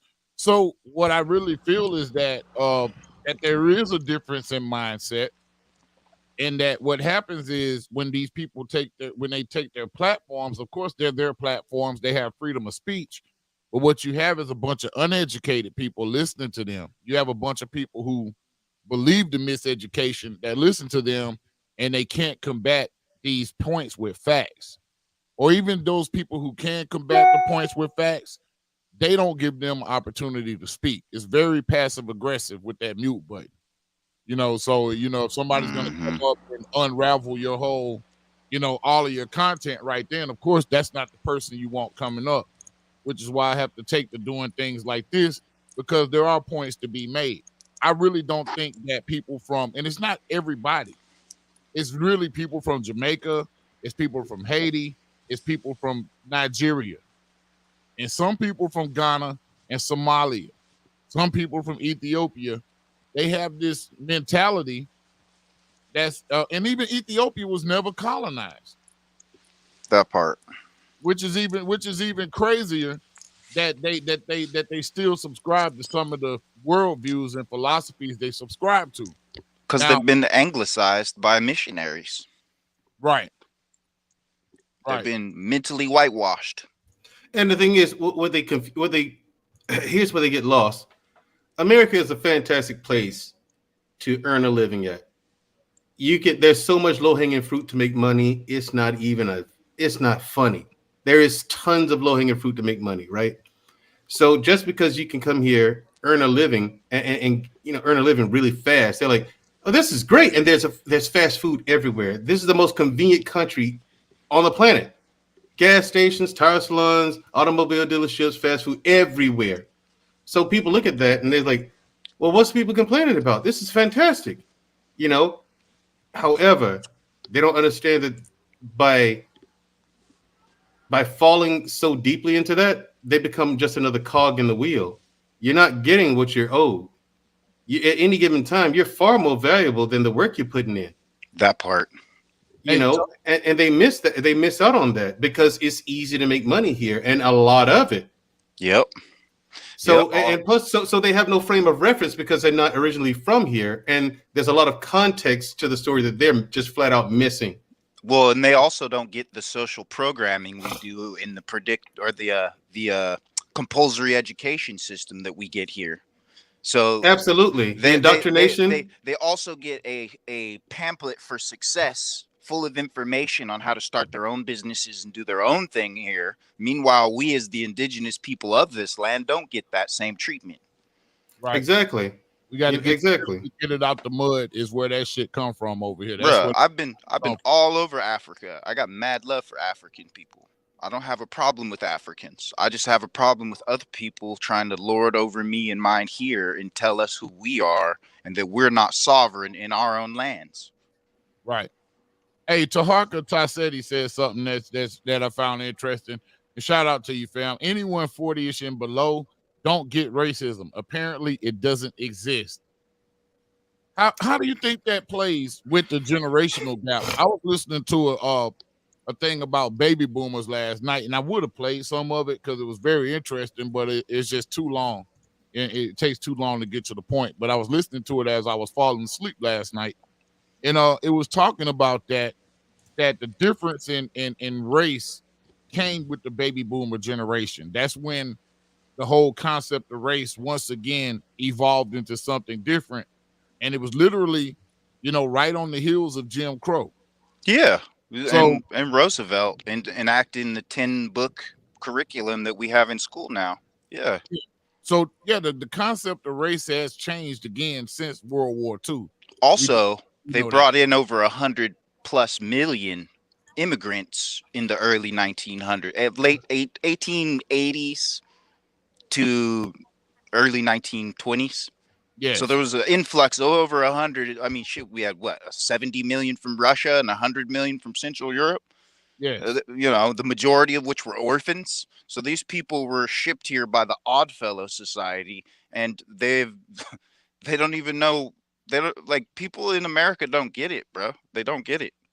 Right. All these immigrants, most of their granddaddies or great granddaddies were all orphans brought here, given names, given languages, given all the shit they have. They don't even fucking know. Man, Tariq Nasheed has something very interesting on his show. And I don't know if you're familiar with the artist Burna Boy, but a few weeks back, Burna Boy made a statement that, Black Americans don't know who we are and, things like that. And we're like the lost tribe or whatever, But in a lot of ways, yeah, because we've been erased from the history books. They talk about the whole rest of the world in history, but do you never notice they never mention America until 1492? Yep. Well, he brought up a point that a lot of these immigrants that come in, a lot of these folks, especially from the continent, don't even know their birthday. He said January 1st is a very popular birthday amongst people that come from certain areas of the continent because these folks didn't have birth certificates. That part. You don't even know how old they really are. That part. And I think they made mention that Michael Blackson doesn't know his real age. Not surprised. You know what I mean? So, how are we a people that don't know who we are? And we can literally go back. I can literally get on my ancestry.com right now and show y'all all the way back to the 1700s right now. I can show you all the way back to the 1500s. I can't go that far back. I can. That's what I'm saying. That's why I know what I know. Right. But I know my damn birthday. Right. I know how old I am. You know what I mean? That's right. Well documented. I know my grandmama's birthday. I know my great grandmama's birthday. We can go on and on. So, I don't get that, but I do really feel like maybe I'm looking at this the wrong way because you've been on the show for a while, both of you. You know how hard we've gone on this situation. You know how hard I've gone on immigrants, man, and maybe it's time for a softer approach. Well, I feel you. I mean, the reality is most of them were shipped here as orphans, or before that, they were shipped here as convicts, and they're still living under penal codes with slave catchers enforcing the policy of the overlords. Ain't shit changed. These people are supposed to be free here. That's what my ancestors fought and died for. Right. British Columbia is supposed to be the only place that the Britons or the made up new British people have any authority. They don't have authority on the land to be taxing and regulating everybody and enumerating them. This is, this is our shit. We're sovereign here. These people are terrorists. I'm glad you brought up the fake Britons, right? Because I want to challenge the crowd out here. I don't want to go off into this, but I do want to challenge the crowd because we've had some conversations on previous panels that discussed this language that we speak as being our original language. Armoricon, many languages, yeah. You'll hear people Latin. That the reason they're better than us is because they have a language. But I urge anybody to go back and try to read the Magna Carta. Don't try to read the Magna Carta and tell me it's the same fucking language. Because when I saw it, I saw the document. And when I tried to read it, dude, I'm like, this isn't the same fucking language. Nope. They call it Middle English or Old English. But it's made up in the 1900s by the Antiquarian Society, which antiquity means antiquarian society in the 1800s. Yeah, that shit's crazy, bro. Because I'm like, I learned something that day because I'm like, I can't read or understand any of this. Well, yeah, because they had what are called lingua francas or trade languages, which are broken languages that we call slang today, like Spanglish. You only know enough Spanish to trade, so Spanglish. Get what I'm saying? Right. It's Ingles. Man, that was the word they used in the old days was Ingles. Ingles. And the people call themselves Angles today or Anglo, but it's like they speak Angles. So how are you an Angle? Just saying. Right. And that's why people get upset when you call the UK England. Right? Because it's not England. I mean, England is a made-up name. It didn't even exist. That was the Protectorate of Albion. And if you read the Declaration of Arbroath from Alba, or Scotland as it's called today, you would see that the writing's very familiar. This is why I like to have these conversations with minds like you guys, man. Shout out to y'all, man. Mike drop.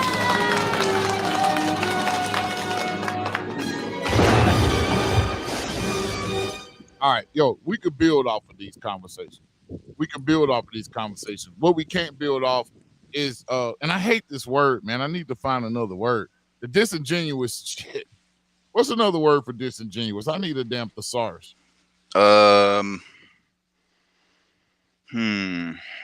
Let's see.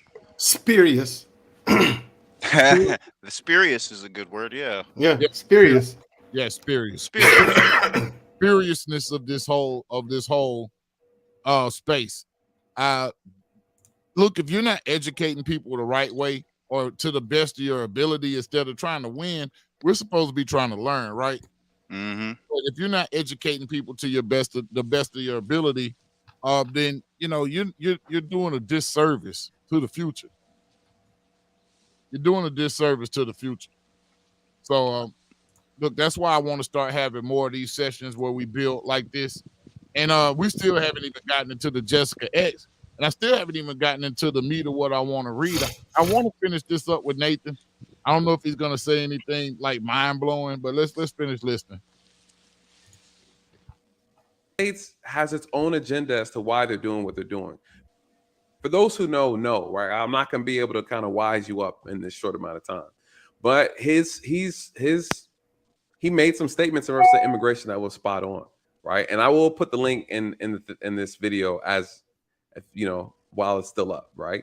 I will put the link so you can watch the entire interview for yourself and get your own view. But those who understand immigration policy, economics, then you will understand what he's saying. And again, so sometimes these conversations elude people because they don't know or they don't have enough knowledge to kind of understand what's being talked about.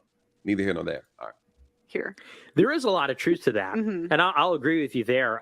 Particularly like Hispanics in America, Mm-hmm. very hard. The Africans too. I mean, because Nigerian Americans I'm pretty sure they out earn white Americans. They do. Their median income this is old with statistics, Indian, but it's like $80,000 a year. Yeah. They're, Iranians, all those immigrant groups, they're very productive. And it would make my job easier. What did he say? He said it that Nigerians out-earn white Americans. This is true. As well as Asian Americans out-earn whites. They're the highest earning, even though they're the smallest group. But here's the thing, like he's admitting because you guys, this is factual information. This is true, right? And people argue about that all the time, you guys. A lot of this has to do with culture, right? Like that's just really what it is. I didn't understand that statement. A lot of it has to do with culture. Oh, I do. It has to do with being cultured or being in an upper echelon of society, wherever you're from, where you are exposed to an upbringing that makes you well informed as to how to invest in things and capitalize versus get a job. You get what I'm saying? Right. But I'm talking about with the foreigners, like with the Nigerians out earning white Americans. I will say this. Well, that's easy. All you got to do is look at the statistics of how many white Americans are here and how many fucking Nigerians are. The fact that the Nigerians are going to be such a minority to the so-called whites lets you automatically know the statistics are in favor of the Nigerians. Right. I mean, they probably all got a 50-to-1 kill-death ratio just by proxy due to their lack of numbers. Right. And that's why that argument is spurious. Yeah, it's completely spurious, and it's like non-compos mentis. It's not of sound mind. Right. So then, but when you have people here saying that this is true, I'm gonna tell you something else that's true, and y'all feel free to go look it up. The average age of the Nigerian immigrant is 42 years old. The average age of the average black person in this country is right around 26. Life experience, drastic difference. Almost 20 years. Yeah, you're putting somebody with 20 years more life experience up against people that are younger. And I think that the Hispanic has the youngest population of, I think their average age is 6 right now. 9 right now. Yep. So you're actually putting like your top, like literally people in their middle age years. And I think people coming from the Caribbean are older than that. I think the Caribbeans are 45. Yep, mid-40s. Yeah, mid-40s. So you're putting people in their mid-40s statistically up against people in their mid-20s and up against 6-year-olds. It's a murder. Right. So that's why I like statistics, because statistics can always be challenged. Numbers can also, you got to also consider what's not in the statistics, which is access to resources. Facts. That's always a deciding factor. I mean, I can have a 200 IQ all day of the week, but if I don't have financial backing, fuck am I going to do with it? Right. Hey, sell drugs. Right. That's I've been trying to say we need to start a dope boy to CEO education system, because if you can do that, you can be a CEO. Hey. Yeah, I agree wholeheartedly. I remember it was months and months ago, back when Charles and White was really getting the head of steam, really starting to get popular, and some people from Lapeef and Fight Club caught wind of him because Anton did an interview with him, and so this is back way last year, Then they were having this discussion saying, "Hey, we think that we could fix the issues of the black community with these drug dealers if the community would snitch on the drug dealers. Don't matter if it's family or not. You snitch them and have them put in jail." So I come up there on the platform and said, "Listen, that's not going to work. All you're doing is feeding the machine." Yes, it will. No, because you're not solving for the overall problem. That part, which is lack of opportunity, lack of jobs. If you go to the black community and flood that whole area with nothing but jobs, 97% of those people would choose the job over selling drugs. Exactly. You're not going to get rid of every single solitary drug dealer. That's not realistic that's not realistic to expect. However, you get rid of a lot of that. We're And talking you about in can the get 90s. rid of a lot of users too. Yes, exactly. Because a lot of people start doing drugs because they're depressed, you know, and all that. But jobs, opportunity, that's the fix. And that's why we're not going to get that, because that's the fix. Right? I mean, how much more obvious does it be? It's like, one, we are mistreated unlike any other people in the world because this is our world. And two, the solution is not going to be handed to us on a silver plate, because why would people trying to take everything from us give us our shit back on a silver plate? Yeah. That just Why doesn't would make they give it sense. back, period? They wouldn't Exactly. period. Why would they give it back? Why would they even give you your name back, let alone your house, your land, your titles? All that stuff has to be taken back. They made a whole world of lies, and they brought us all up in their little Carlisle Indian School institutes to keep what they've stolen. I mean, they didn't just steal our country here. They stole Europe from the people that were there too, with this religious, political, demos, mob rule nonsense. I like this. I like this. All right, let's keep going, and then I'm gonna switch over, and I want to talk about. First of all, I want to kind of give. I want to listen to Jessica X next. Did you hear that, Mandrell? Did you hear Jessica X get her ass handed to her? Nuh-uh. Oh, Jessica X. Why have I heard this name before? Yeah, the chick with the British accent. Oh yeah. The one that yells everybody. Yeah. I'm gonna let that rock for a minute, but I do want to finish this up. But I think I might switch over here to this one real quick though. I want to switch over to this one and just finish Nathan Daly, because, like I said, I think it's disingenuous to act like you don't know what racism is, or you're dismissing racism whenever you see it. You're talking your way out of it, and you're actually kind of falling for the dog whistles. You know what time it is, but you're kind of standing in the gap, in my opinion. This has to do with culture, right? Like, that's just really what it is. Less about race and more about culture and work ethic. That's just what it is. Here too, like, because I'm thinking of me, I'm a woman, a selfish perspective. Yeah. Like, if immigration would be easier, it'd be easier to get some of my employees from England to the U.S. Yeah, and and there's economic arguments, and we could go there for a minute. I agree with you; they're very hardworking. The thing is about immigration. Keep in mind. Take two. Damn it, man. Take two. I'm gonna do that. But keep in Hello, Jessica. Take two. Hold on. But keep in mind that there's like 54 years of life experience between these two people that's talking right here. That's what I'm talking about. That's what's crazy to For me. Black people to say it, but white people can't say it. And see, when we start getting into that hypocrisy and we start contradicting, that's when we start looking silly. What? I know people from other countries that people visit all the time who say the exact same thing about immigrants. You guys, they don't like it. I was in France when Europe opened up the borders and was letting everybody through. They didn't like it, you guys. They didn't like it. In Europe, they did not like it. They don't like open borders. Majority of countries don't like that.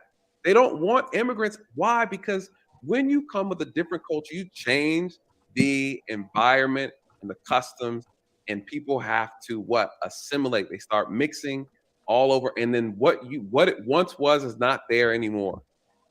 That's a fact. Whether you agree with the old ways or what was currently established. My thing is, why don't Jamaicans feel that way? Good question. Because they don't know their history. They don't Why know. don't they feel that way in Jamaica? Well, it's because they want. The thing is, they need the tourism. Jamaica needs people to come there and spend money. There's, like, honestly, aside from tourism, what opportunities do they have as far as the tourism industry in Jamaica? There's nothing there. You know what I mean? There are no CEOs who build businesses in Jamaica.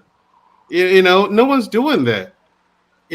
So they don't have anything else. So they're welcoming people there for tourism. So those are jobs and all that. See, that's just because of colonization. Like, before the sugar plantations and all that shit, everybody there imported and exported grown goods and seafood, stuff of that nature. Like, do you get what I'm saying? Like, before we were given the dollar, we were natural scholars and entrepreneurs. And that's the thing about world history that stinks to high heavens, because there's no examples of our commerce with the rest of the world. And that just does not fit any pattern of any history of any people. Of any civilization. Right. Exactly. And yet we have these civilizations that predate the rest of the world, and we don't have any interactions with them. But they want to call us African. You know, people don't know about all of the people from the Americas that were blackbirded to Europe or Antigua and into Northern Africa. Columbus, if he even existed, was said to have been removed from his post for his cruel treatment of Aborigines. And there's a portrait of the Queen of Spain, or Castile as it was in those days, with a bunch of Aborigines around her. Like, there's a whole history here that predates Africa or Alkebulan and Ethiopia or Europa or whatever you want to call all this shit. Man, let's go, man. We got anthropology in the building tonight. And see, thing about it, history is my thing, but anthropology is a totally different discipline. And like you said, you study civilizations, correct? Yeah, cultures. Yeah, like the economies, the languages, the customs, the types of commerce they conduct, what tools they use to do said commerce, all that stuff. Facts. I'm glad you're here. Let's keep going. And what it is now, two totally different things. Think about how much this country has to accommodate because of all the religions that have come to this country, right? People complain about it all the time. Oh, we used to say Merry Christmas. Now we got to say Happy Holidays. Why? Where did that come from, you guys?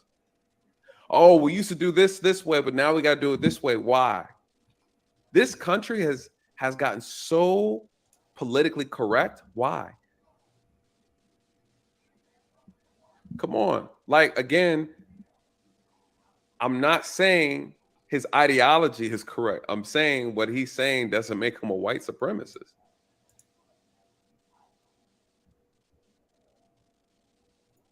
So, but again, let me get through this and then I'm letting y'all come up and we can go at it. I promise. Promise.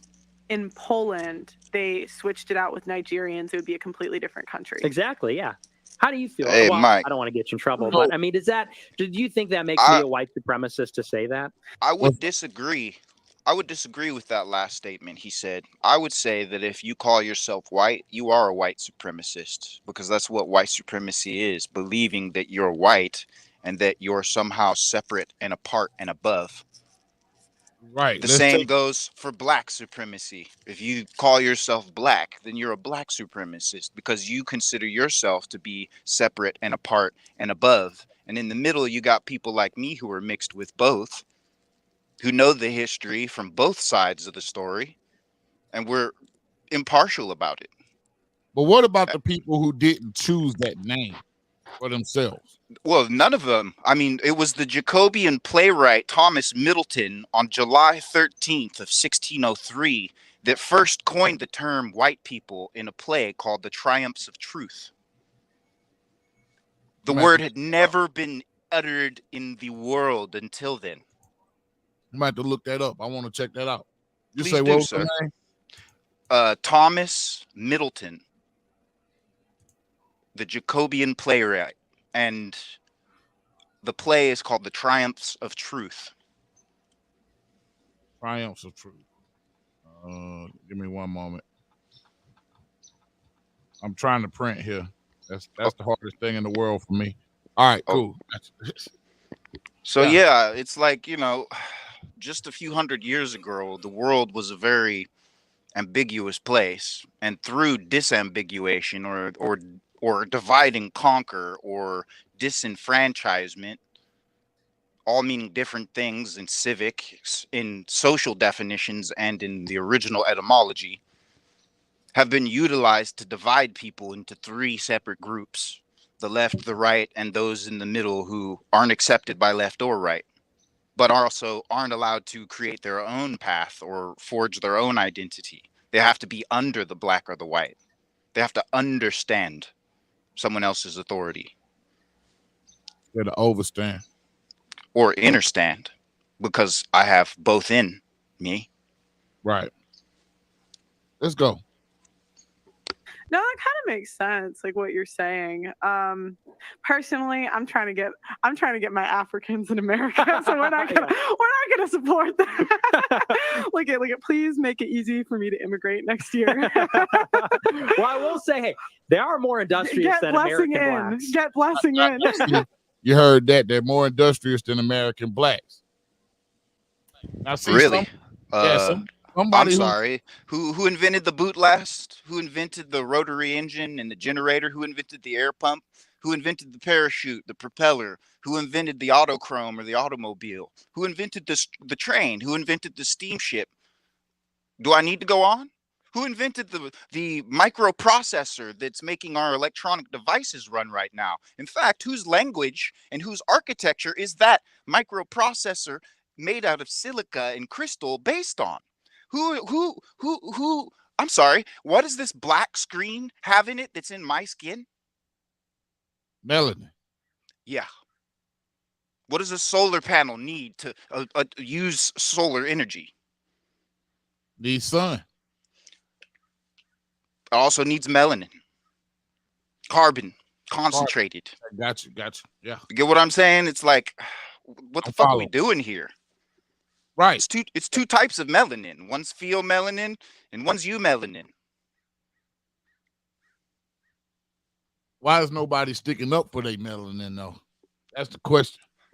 I think everybody's sticking up for their melanin, but they're not yin and yang. They're just yin or yang. They're too hot or too cold. Right, got you. They're not yin and yang. And Exactly. that takes talent. That takes talent. I think that they've just been assimilated. That part. They've been That's mentally assimilated, and they are impulsive, which is the education system has made them compulsive. So he said that, they're more industrious than American blacks. She starts laughing. That's when everybody really got upset about it. Because see, she's laughing because she knows that's the direct opposite of the truth. Other people are good at copyrights. We're inventors. We always have been. I like that. I like that take on it. People don't forget about integration. Who is running the hospitals and the universities? Who is teaching everybody in the schools? Who is your dentist or your family doctor? Like, before integration, it wasn't that long ago. We did everything for our damn selves. Shit, my great-great-grandfather, one of them on one side, on my granddad's side, he was a freaking horse veterinary. Bruh, my great-great-great-grandfather and 5 times great uncle were the creators, owners, and inventors of the American Express Railway Company, formerly known as the Adams Express Company. Oh, wow. So I feel you. We are not the least industrious people in the world. We built the fucking world, and we're tired because everybody's putting dirt on our name and claiming our shit. Yeah, that's a fact. With their copyrights, and they're butthurt because we aren't making more because they can't. And the longer we don't, the more it's obvious all they can do is reinvent the fucking wheel. But how many times can you reinvent the wheel? That's a fact. Moses West made his air condensing unit that makes water, and now I see foreigners selling little miniature plastic versions of it that they've reinvented because that's what they do. They didn't make the wheel, they burned the wheel. Yeah, they definitely do that shit in China, man. They like the counterfeit kings around this motherfucker. That's what I'm saying. I mean, there's a term in anthropology called Nasarema, which is American spelled backwards.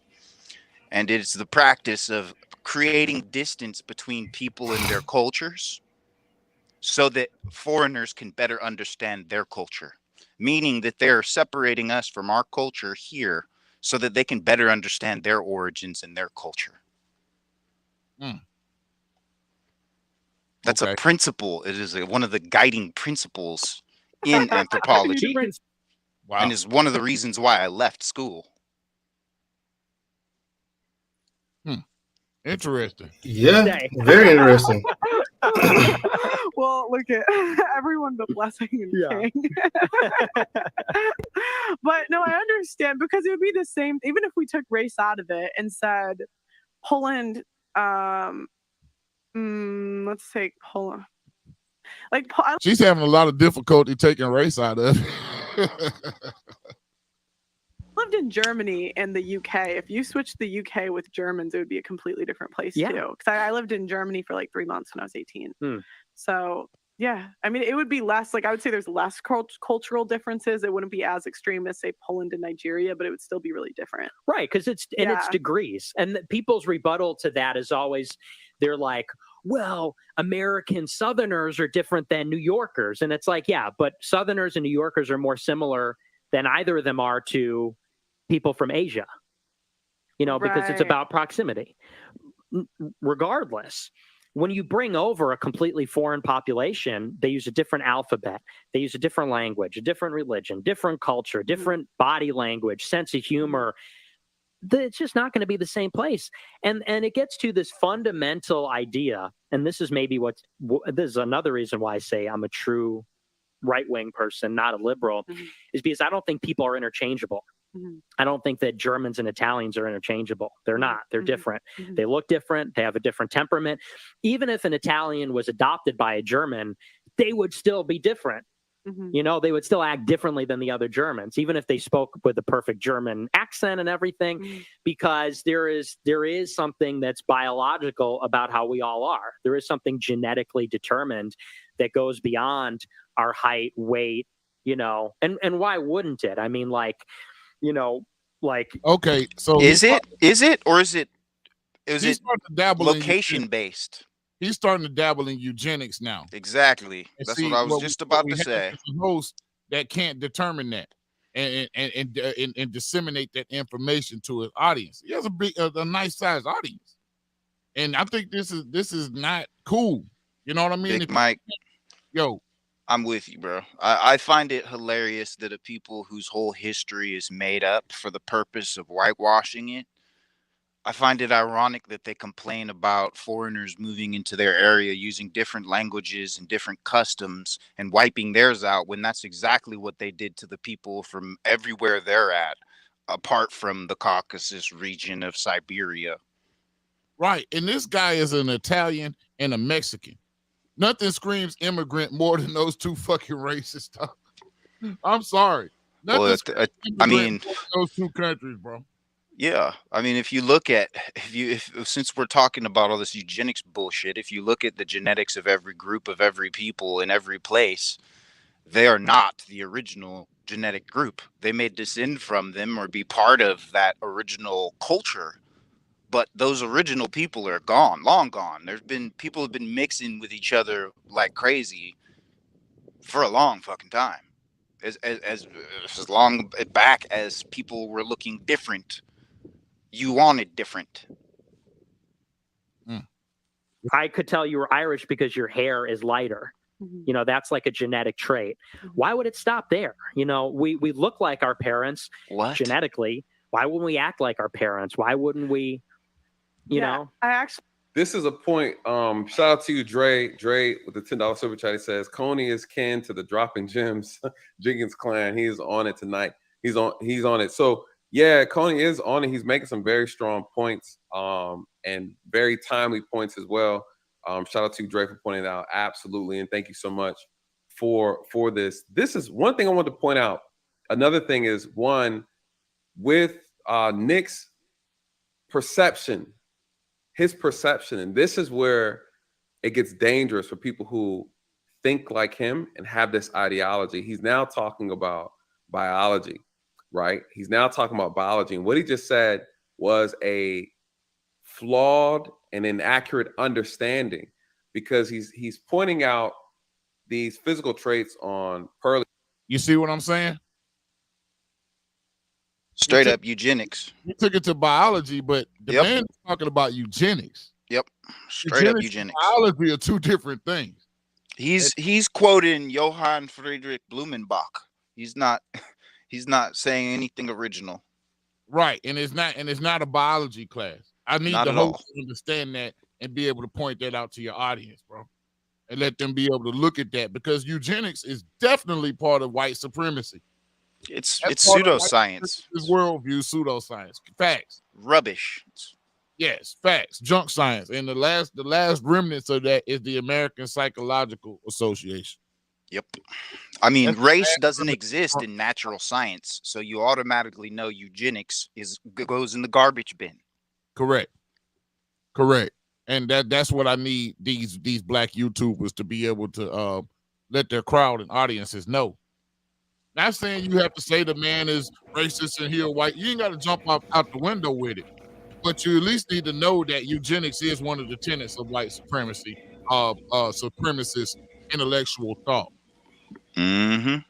I know it's easy for Black Manosphere to not feel like there's an intellectual movement behind white supremacy, but there is an intellectual movement behind it. Just because there's not an intellectual movement behind the Black Manosphere doesn't mean that nobody else has put thought into their shit. I'm just saying. I would say it's more dubious than intellectual, because if you have an intellect, you can quickly collect that it's bullshit. That's a fact. But that's see, here's the thing, brother. Listen, that's where you fuck up. You're assuming people have intellect when that is a very, very small minority of people. Oh no, I'm not assuming who actually have an intellect. Don't have it. Yeah. Bro, listen to these panels. Not only these panels, watch the news. Go talk to a stranger in the mall. You'll quickly find out people are dumb. People make horrible decisions and look for different quotes and things like that to justify it, especially black people. You attract what you are. How? If that was the case, more people would be married successfully if you attract what you are. You know what I'm saying? I mean, like, how does that even? I mean, stupid stuff like that. We justify it, and we do it to justify the bad decisions that we make and make us feel better for making a mistake, as opposed to just acknowledging I made a mistake. And what do I need to do to fix it and stay there? What do I need to do to fix it? Figure that out, and you fix it. Do the opposite. Right. But we do it all the time. And I sit here and I shake my head all the time. I'm like, wow. You attract what you are. No. I mean, how many people have you dated that were nothing like you? Damn near all of them. You know what I'm saying? I can say that myself. Damn near all of them. They're like, no.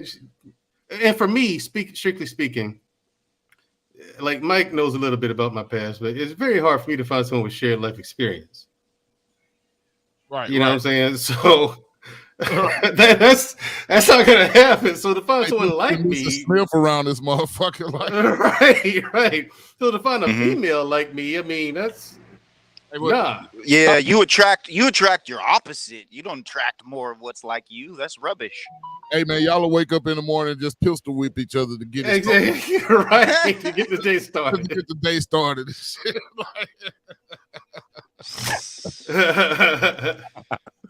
Let's go. Really saying I could see your Irish roots. Like, people's behaviors are based on their I guess you say their racial makeup. And when you start playing into that, right? When you start playing into that mindset, you then start to contribute other behaviors and say this is because of your race, right? That's when it becomes a slippery slope, and it's a very ignorant way to think and identify people. And so again, this is pointing out some things that ignorance means you have no knowledge of the truth. That part, right? That part, and in older times it was ignorante, which was the art of ignoring the obvious truth. Right. And nescience, or to be nescire, was to not know of yourself, which is the true ignorance, to not know yourself or your origins. Yeah, you ignorant as fuck if you don't know yourself. That part. Yeah, you real ignorant. Part of that, I feel like, relates to what brother said in the chat earlier about people under 40 not knowing racism exists. It's, you can't really know yourself until you've had a certain set amount of life experience, and that's determined upon your intellect. Well, self-actualization is actually one of the last stages of life. Right. I'm trying to reach that now. It's getting close. Same. I actually think I've reached it, but I feel like self-actualization is a process that never ends. Like, it's a never-ending story that once you start it, it's like there's always ways to improve. Because if you reach perfect, then you've reached 0 point and you're dead. There's no more room for growth. Right. That's why when you actually get there. Right. Then you know. So if it's still going, that means you haven't quite made it to self-actualization yet. If you're still building, once you actually get to the state of self-actualization, you're pretty close to death. I think altruism is next, but I don't know. I have to look at the hierarchy again. But I would even say that we all make our own hierarchy based on what information we take and choose to incorporate. I can see that to a certain extent. I can see that. You know what I'm saying? Yeah, because how can you ever really? I think you can reach fulfillment of your potential, really self-actualization, and you have to compartmentalize that. Like for me, scholastically and mentally, I'm never going to reach that. Being a better person, I don't know. Physically, you can. There's only so many weights you can lift. Only so far you can run. You know what I'm saying? Like only so fast you can run and all that. Physically, you can reach that because your body's only going to allow you to do only so much without help of the naughty sauce. You know what I'm saying? Yep. But I mean, that's a death sentence doing that. But yeah, are you going to reach full fulfillment of all your talents and potentials? Nah, probably not. I think you eventually will, especially physically. Yeah, physically, yeah. Because that's the easier one to do. That's just time and effort, really. And you also need the education to do it the correct way, so you don't hurt yourself. Well, that's what we got. Agreed. Yeah, that's what I'm for, I guess. That's for man, Drill. You know what I'm saying? Y'all man. Yeah, and the YouTube channel is going to come. YouTube channel. It'll be here next week. Okay. The next week, yeah, you'll see my first workout. Yeah, you'll see the first series of exercises that I'm using to lose weight. So, okay, right on, brother. I'm definitely gonna be practicing them shits too. Okay, it ain't at home. You want that home stuff? You got to join my Facebook group. I got to go to the gym. Yeah, you got to go to the gym. If you want the best results, honestly, that's where you're gonna get it. What all do I need? I got a gym at home. Okay, well then you need to talk to me so I know what kind of equipment you can get. Then I can make a routine that's personalized to you. Okay, that's what's up. That's the thing with fitness. People look at a lot of fitness videos and stuff like that, and I'm going to do that, and they get pissed when it doesn't work. Well, a lot of stuff has to be personalized. Exactly, especially the diet, because the diet, right? It's not one size fits all. Exactly, the diet I have may not fit the rest of you. You know what I'm saying? Like. Some people have allergies. Some people need to consume more calories as opposed to just less. Because eating 800 calories a day, that's not going to cut it. That's too little. Yep. But at the same time, you eat 8,000 calories. That's too much. So. Yep. Yeah. So look, man, I already know. I didn't expect this show to get as deep as we've gotten. I already know there's going to have to be a part 2, like real soon to this, like probably tomorrow night. I want to come back with a part 2 to this because we got like hours of Jessica X to listen to. It's like Jessica, I mean, it was really telling. Like I say, Nathan getting started kind of illustrates this, but I think a couple of other people have done it. Good Bread did one, and if I'm not mistaken, Good Bread is from an immigrant background as well. But Jessica X, Nathan, some of the most outspoken guys in the manosphere are from these backgrounds, even though they're not going to admit to it. And, they're putting these ideals out there. And I think that we're getting into an area where people don't understand. Let's see. So let me just drop this one thing on you real quick before we get up out of here. Okay. I want to drop on what colonialism actually is. Let's finish Nathan Daly out saying this, and then we'll jump on that. Okay. But again, you challenge a person's points. You have a debate. You have a discussion. There's nothing wrong with a person having an opinion. That's the whole purpose of having a discussion, right? Having a debate. But anyways, that was something I picked up from him. I could see how someone can take that, and if you have a very, I would say, naive mindset, then you're going to start incorporating things the wrong way. You're going to start interpreting things the wrong way.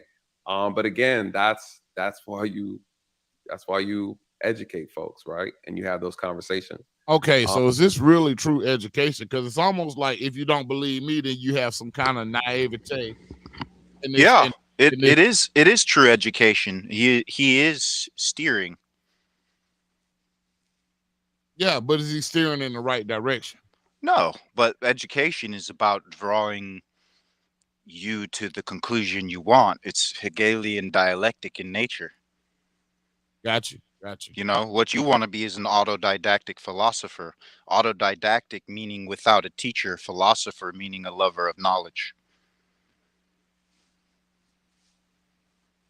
Okay. For lack of knowledge, we perish, no? Oh, absolutely. So who better to be the teacher than the one who is exposed to all the methodology of nihilism, which is designed to make you perish? Man, you getting to like you taking this shit to a whole nother level tonight, man. I'm just taking it to the source, brother, because everybody's out here pointing fingers and nobody that's being pointed at is the problem. You say nobody that's being pointed at is the problem. Explain. Yeah. Well, the ones that created all these neologisms and ologies and isms are the very ones that send their cohorts out to argue for them, which is what we're witnessing. Got you. All right. And they're all unwitting pawns in a game of thrones that they don't even know is happening. Wow. That's a good way to sum that up. I would have never thought about it like that. I'm glad you're here, brother. I'm glad you're here. And I hope the audience is glad you're here. Y'all hit the like button. Y'all subscribe. Y'all share this podcast, man, because, I mean, this has been a pretty enlightening almost 2.5 hours.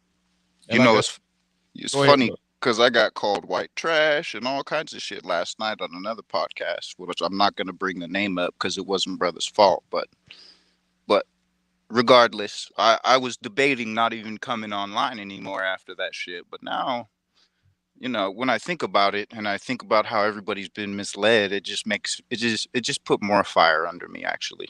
It makes me sad, man. Like I said, that's why I'm not going hard on my guy, because, like I say, I do realize that this is the epigenetics or the result of a colonized mind. Mm-hmm. These people that come from these different places, man, where colonialism has turned into, maybe, you know, in the last 40 years, imperialism, because they still have to pay taxes, you know, to the crown of Europe in some, you know, shape, form, or fashion. They're still under, you know, they're still protectorates of the United Kingdom. We'll just call it what it is. They're pretty much the only ones out here that still have a, you know, empire. Mm-hmm. So this colonialism is now playing out as imperialism. Corporate imperialism. Yes, sir. Oh, yeah, that's a fact.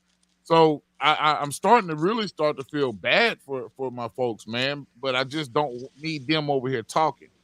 That's my main problem. I don't need you out here so publicly leading people away from our movement to your movements, because, you know, it's a fact that 48% of Nigerians want to leave Nigeria.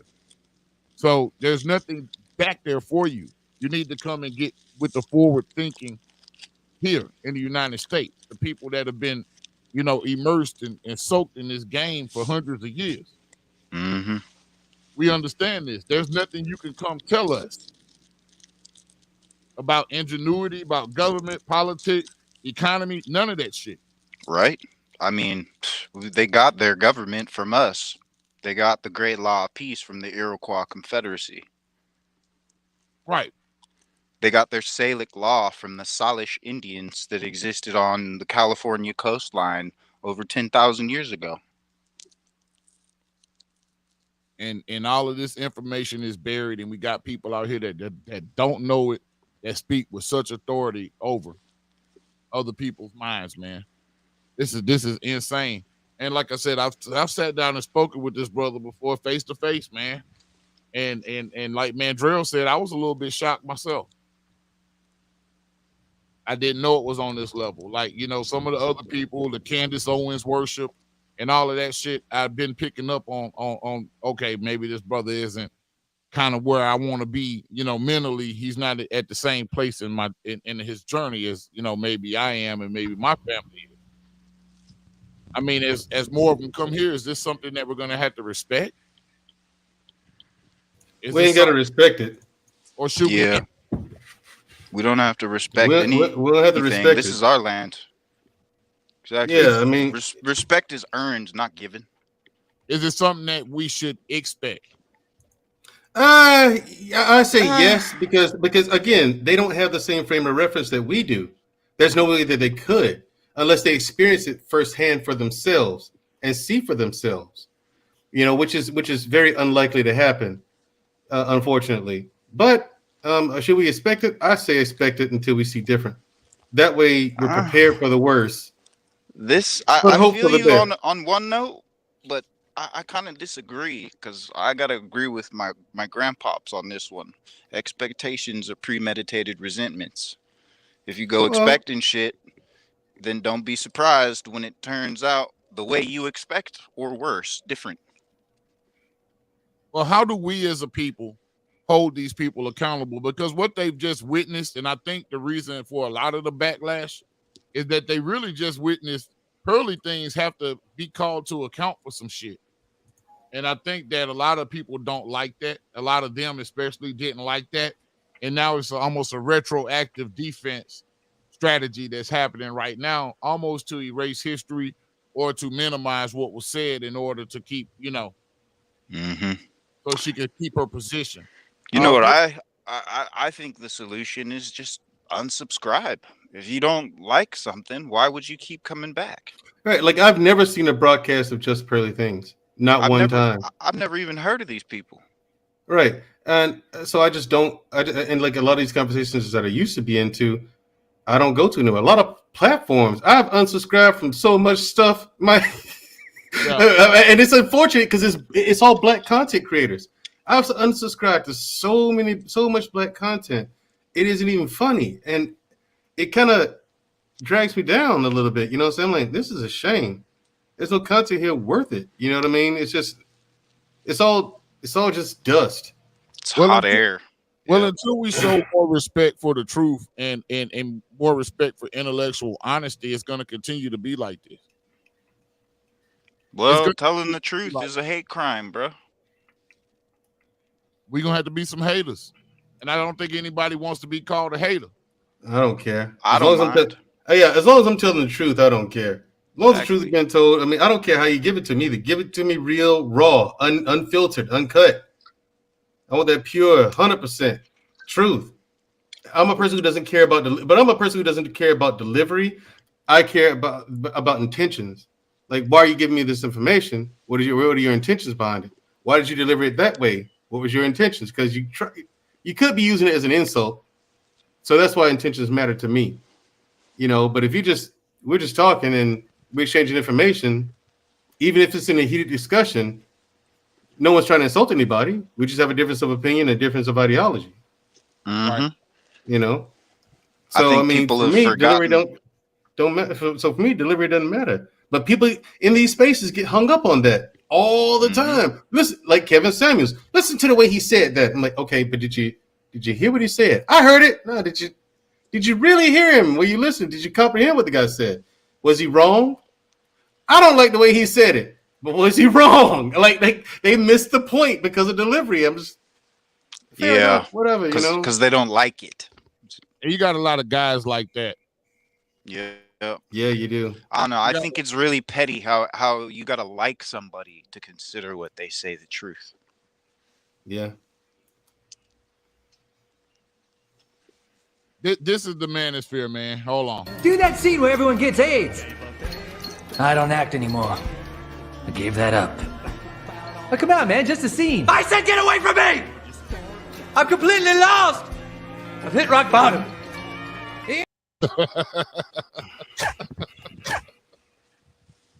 That's the stage of the state of the Black manosphere right now, man. That's it. It's become obsolete now, and it became obsolete very fast. Oh yeah. Unfortunately. Oh yeah. Well, I mean, what is a sphere? My thing is this, man. It's a circle. Yeah. It's not a circle, but it's it's an enclosed space. Yeah. Exactly, and the only way you can move is in stars or circles. Yep, it's a spherical enclosed space, and enclosed spaces are what we know as echo chambers. Mm-hmm. Yep. So I mean, you have a lot of prisons. different echo chambers.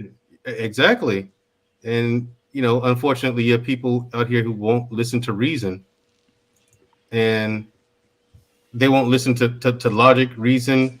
They're not listening to understand, not having a conversation to understand. They just want to get their point across, right, wrong, or indifferent. And that's no way to have a conversation. So I got a theory. I feel like Kevin Samuels, his arrival in this sphere, in the manosphere, was actually to destroy the manosphere. I don't think he was here to help the manosphere. And based off of what I'm seeing now, I think my theory is correct. I think that something that's created as a reaction to another system that was created automatically creates the preconditions for its own destruction. Dualism, nihilism. Yep. Yeah, it's automatically a self-destruct mechanism built in. Upon success, this movement self-destructs. Yep. So as you combat feminism and less women start to espouse the tenets of feminism, the manosphere doesn't have any need to exist. Exactly. It's like as long as you're pushing one or the other, you're gonna create an opposite. You're creating dualism by utilizing Hegelian dialectic: problem, reaction, solution. See, Hegel, they not ready for Hegel yet. DJ ZP, they not ready for Hegel yet. That's true. Or Blumenbach, or Nietzsche. That shit is too heavy. Yep, Machiavelli. I mean, I hear people talk about Machiavelli all the time, but they talk about the Tupac album in 95. Exactly. They haven't read Machiavelli. Right. They haven't read what was said about society in those days, so they don't know. Right. Machiavelli. I mean, Machiavelli, not Machiavelli. Machiavelli. Machiavelli. What about Splackavelli? You remember that song? Yep. I mean, I'm not capping it, but read the damn book. Shit. Oh yeah, absolutely. I got the Prince. Wait. Did you say read? Hey man, look, they got this thing called Audible right now, man. You can literally listen to the shit while you ride. I don't want to listen to that, Mike. I want to hear some bullshit. Okay, I want to listen to Life After Lockup, reality TV. Okay, I want to hear all that.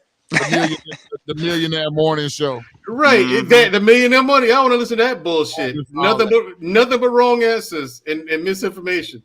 In fact, and total lack of understanding. Now, like I say, Nathan is a police officer. Anything he says on law enforcement, I don't necessarily agree with it, but guess what? He could be the final authority on that. Race, history, sociology, I don't quite know. A fact is nothing more than an opinion, and an opinion is to opine or share your feelings on something. Fact has little to do with truth. What? Say it again. A fact is what now? Fact has little to do with truth. Fact is merely to share one's opinion. And to share one's opinion is to opine or share one's feelings on a matter. But one's feelings on truth versus the truth are two separate things. They're not mutually inclusive. Facts. Now that's a fact. Yeah, can I say that? In fact. Truth. That's the truth. Yeah, that's the truth.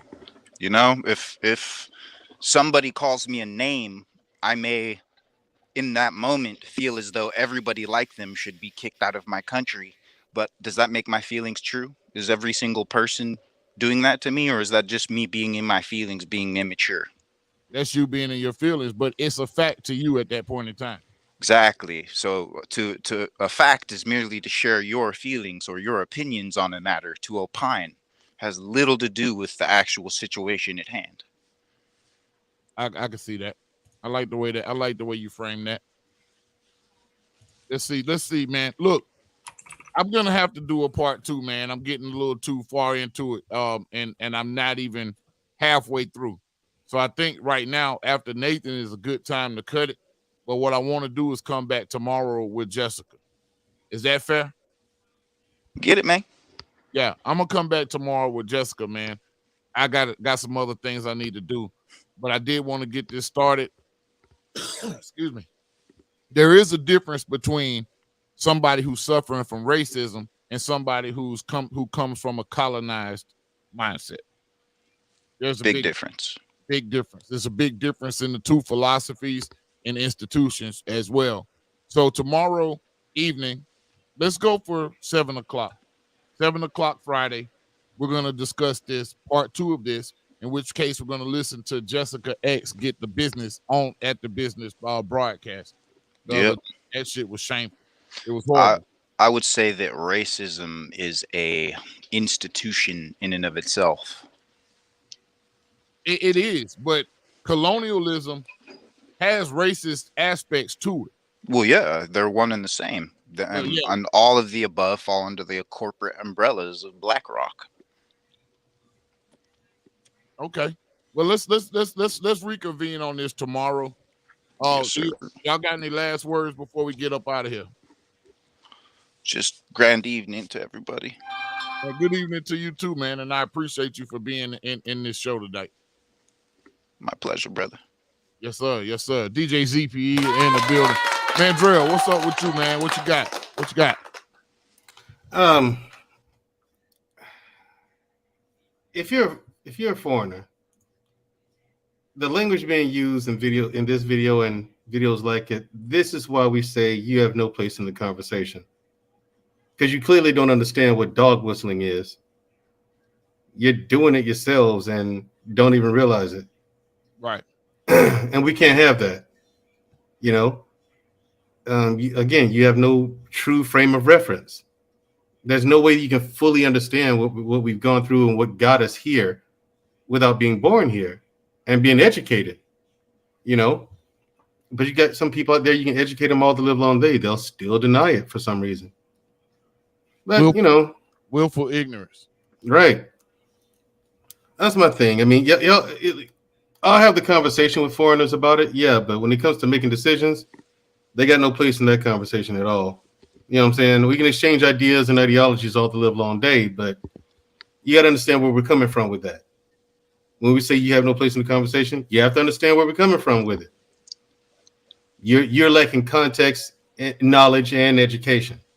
Oh yeah. Whereas all of our context, knowledge, and education comes from lived experiences and experiences shared with us from family members and friends of family members who went through these things as well.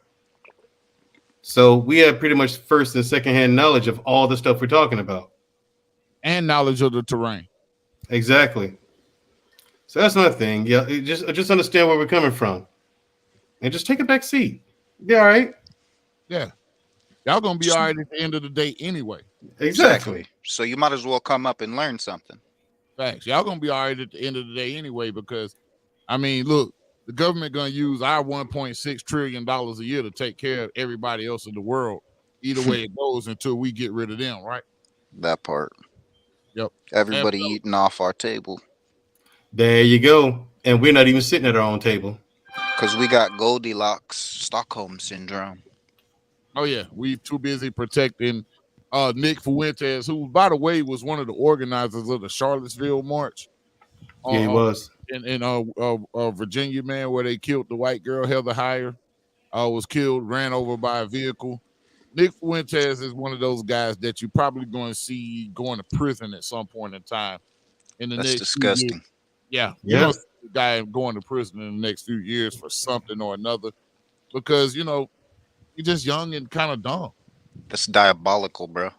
Yeah. Again, yeah, young and doesn't know anything. You know, he doesn't know that he doesn't know anything. He refuses to know. Yeah, that's what I call conscientious ignorance, and Yeah, that's the greatest kind of crime. Choosing to be ignorant as fuck. Right. Right. Like the Nazis knew all that shit they were doing was bullshit. Mm-hmm. Yeah, they knew. So did the Japanese experimenting on the Chinese. Right. They knew they were doing what they were doing was bullshit. They knew it was unethical. You know what I mean? And insane. Which is why so many of them scattered when the lights came on. Well, that and Operation Paperclip, where the government brought him over here, like Werner von Braun, the V2 rocket inventor, aka the granddaddy of NASA. Yeah. And what's the Oppenheimer? Goebbels, the list goes on and on and on. Yeah, they have a movie coming out about Oppenheimer. I'm trying to figure out how they're trying to make him look like a damn hero. And he built do people even know about the American Nazi Party? We'll get into that. I'm glad you brought that up. We'll get into the American Nazi Party and some other people in America that were Nazi sympathizers and financiers. And yeah, exactly, including the British Crown, who gave Israel to a certain people. Oh, yeah. Hey, that's juicy. Let's get into that tomorrow, man. I hope you fellas can come back and join me tomorrow. What time? Well, what time you going live? It's gonna be 7 p.m. 7 p.m. Eastern time. Okay, so I'm 3 hours, so it'll be 4 o'clock here. 4 o'clock in California. Yeah, 4 o'clock in California. Yeah, I think I can make that, bro. Yeah. That's what's up. That's what's up. Man, we got Marcus in the building, man. What's up, Marcus? Hey, you too, man, Drell, man. I hope you're available for tomorrow. We're getting deeper into it. We're gonna finish listening to this, and we're gonna listen to Jessica X. And like I said, I'm gonna wrap my point up about the colonized mind, but I am gonna keep the same thumbnail. I'm just gonna put part 2 on there. So y'all join us tomorrow on the Big Mic Drop. Fire history teacher, and you know, keep it moving, man. Keep it moving. I appreciate y'all for joining. No problem. All right, man. Peace out to you. All right, y'all. Look, we're gonna continue this tomorrow evening, 7 p.m. Eastern time. Just pay attention to the YouTube channel. Hit the notification bell so you'll know when we go live. Also share, like, and subscribe. Like I said, this was by no means to disparage anybody. Like I said, this is the best way to debate. We can't seem to really debate on panels with one another, but we can definitely take each other's material and break it down and, you know, come with your opinion. Everybody has one. Most of them stink like assholes, but that's another story. This your boy, Big Mike, man. Peace out. The mic drop.